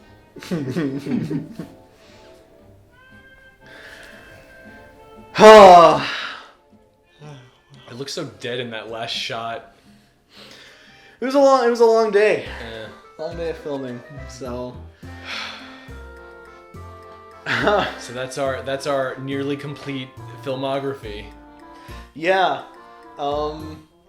There's a lot of things that are still out there. Everything that I made for the team is in this playlist, but there's a lot of things on Agent Snap's YouTube channel that didn't make it in. Like there's a lot more song parodies that you guys did, and plenty of people that have attended conventions have filmed us on their own. So just go on YouTube. Like the video journey doesn't end here. But it's so cool to think how there is so much to look back on, and like how much we can like remember and recollect, and it's just really special. I mean, Team Rocket AZ is something that kind of started off as an impulse and a joke, and now here we are 10 years later with all of this history and all of this work put in. It was literally just me getting kidnapped by Porch at a convention 10 years ago, and deciding, hey, you know what would be fun if I then turned around and subjected a bunch of other people to that. Yeah. And like things really took off back in I want to say it was like 2013 at a Saboten con. Like I remember going there with a bunch of my own friends, and we on our own had decided to dress up as Team Rocket. It was a Tayucon. Tayucon, not Sabo. Okay, you're right, because it was at that hotel. A little teeny tiny place. And we were our own group of grunts, and then we ran into you, and Space was there. I think like Chimney was there. it was Roof and Chimney, because we have the picture where we're all stalking Red. Yeah, and Deck is Red. Yeah. And it's the only like documented time where my buddy Marshall was our Giovanni. Right. Because we've gone through 6 Giovanni actors, believe it or not. We actually have a 7th now. Oh. Yeah. Yeah, like when we met up with you guys, it was just the coolest thing. It was like, hey, Team Rocket, hey, Team Rocket! And then like that whole weekend was just what the very first video that we watched was. We were just going into panels, and like that's just what made it fun, was we were just all together goofing around, and like it's exciting to see a bunch of rockets, and it was an easy spirit to kind of maintain. Yeah, it was really quite magical, like how many people over the years we have formed friendships with. You know, it really, like, you know, we'd go out and go to conventions, and you know, and like go to different panel rooms and just have fun, and you know, cause a ruckus and stuff like that. But like, it really, to me, Team Rocket did feel like another family. Yeah. You know, yeah, because it was just. Well, so to you guys and to everybody else still on the team, everybody who's left the team, and everybody who's followed and supported us through these 10 years, don't you have anything better to do?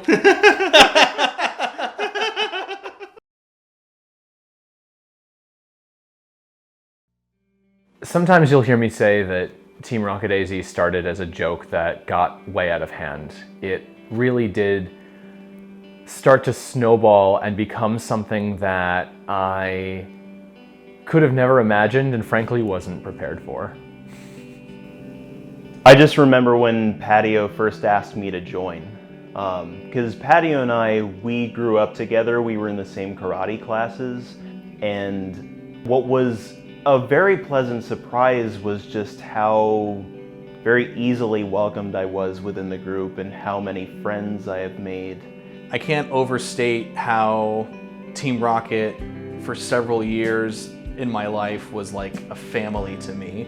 Making all of those videos with everybody, I just felt so great knowing that I was contributing everything that I could to the team in like the way that I felt like I was meant to. I've met so many wonderful people through this very specific circumstance, and I think a lot about how if Team Rocket AZ never took off like it did, I would have never met some of these people who to this day are very good friends of mine. If I could make a whole video for every member of the team to talk about, because everybody has a story in Team Rocket, I would. Many other friendships who I've made in Team Rocket, I mean, I just want to shout out to, you know, Agent Hack, Agent Hooligan, Agent Ding, Agent Space, and Agent Deck for helping me kind of, you know, sort out the lyrics for Make Way for Giovanni. Quick shout out to Agent 2 for the rap bit in We're Team Rocket Grunts, we're undefeatable. Yeah, I have a lot to thank Agent Snap for as well. He really helped inspire me to adhere to a brand standard with our video content, because before I really became active, Snap was the cameraman, and I wanted to impress him, I think, more than anyone when I started filming things. And Snap, thank you so much for hooking me up with so many convention passes that my poor college self could not afford. And honestly, boss, Thank you for being so cool and so open to all of our crazy ideas. Like, you being our Giovanni is what made the song so successful. Just running through the halls and just being at the front of it going, that's me. Like, boss, thank you so much for being a good team player and just being a great friend as well. Assault, you're one of my favorite parts of the training camp panel. I love you making people like crawl around like a crabby and like pleading the fist all the time to get out of trouble. I want to make sure I don't forget to give a big thank you to every Denny's employee, past, present, and future, who's had to deal with the sometimes 20 of us all descending on their restaurant late at night after a convention. Team Rocket are the villains, and the food service industry workers are the heroes.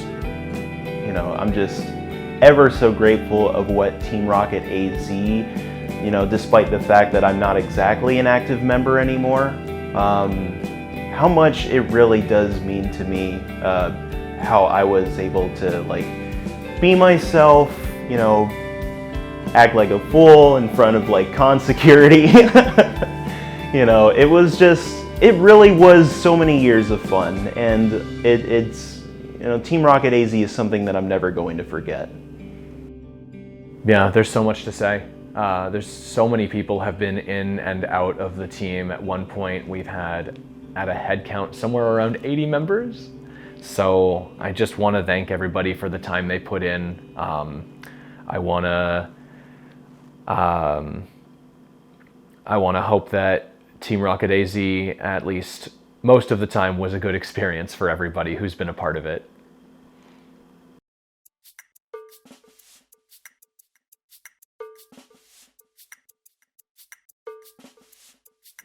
I've been Jazz for a really long time, and walking away from being that guy and all these experiences with Team Rocket when I decided that I needed to leave was one of the hardest things that I've ever done.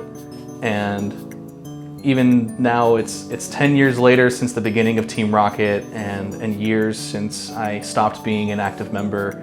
I could not get rid of my uniform, and these are the goggles that I always have had when Jazz. And even though I went through a lot of iterations of my mask and just whatever I put over my face, this is the first piece of smelly cloth that I ever put on when I decided to be Jazz. And even though a lot of those great things that we just watched happened a long time ago, I am never ever going to forget everything that went into it. The late nights of brainstorming and coming up with ideas and dancing into the night at the anime raves, at conventions, and the long phone calls with all these people that many of which are now the closest friends that I've ever had in my life. Team Rocket AZ was and will always be a big part of who I am as Connor, whether I don the mask or not.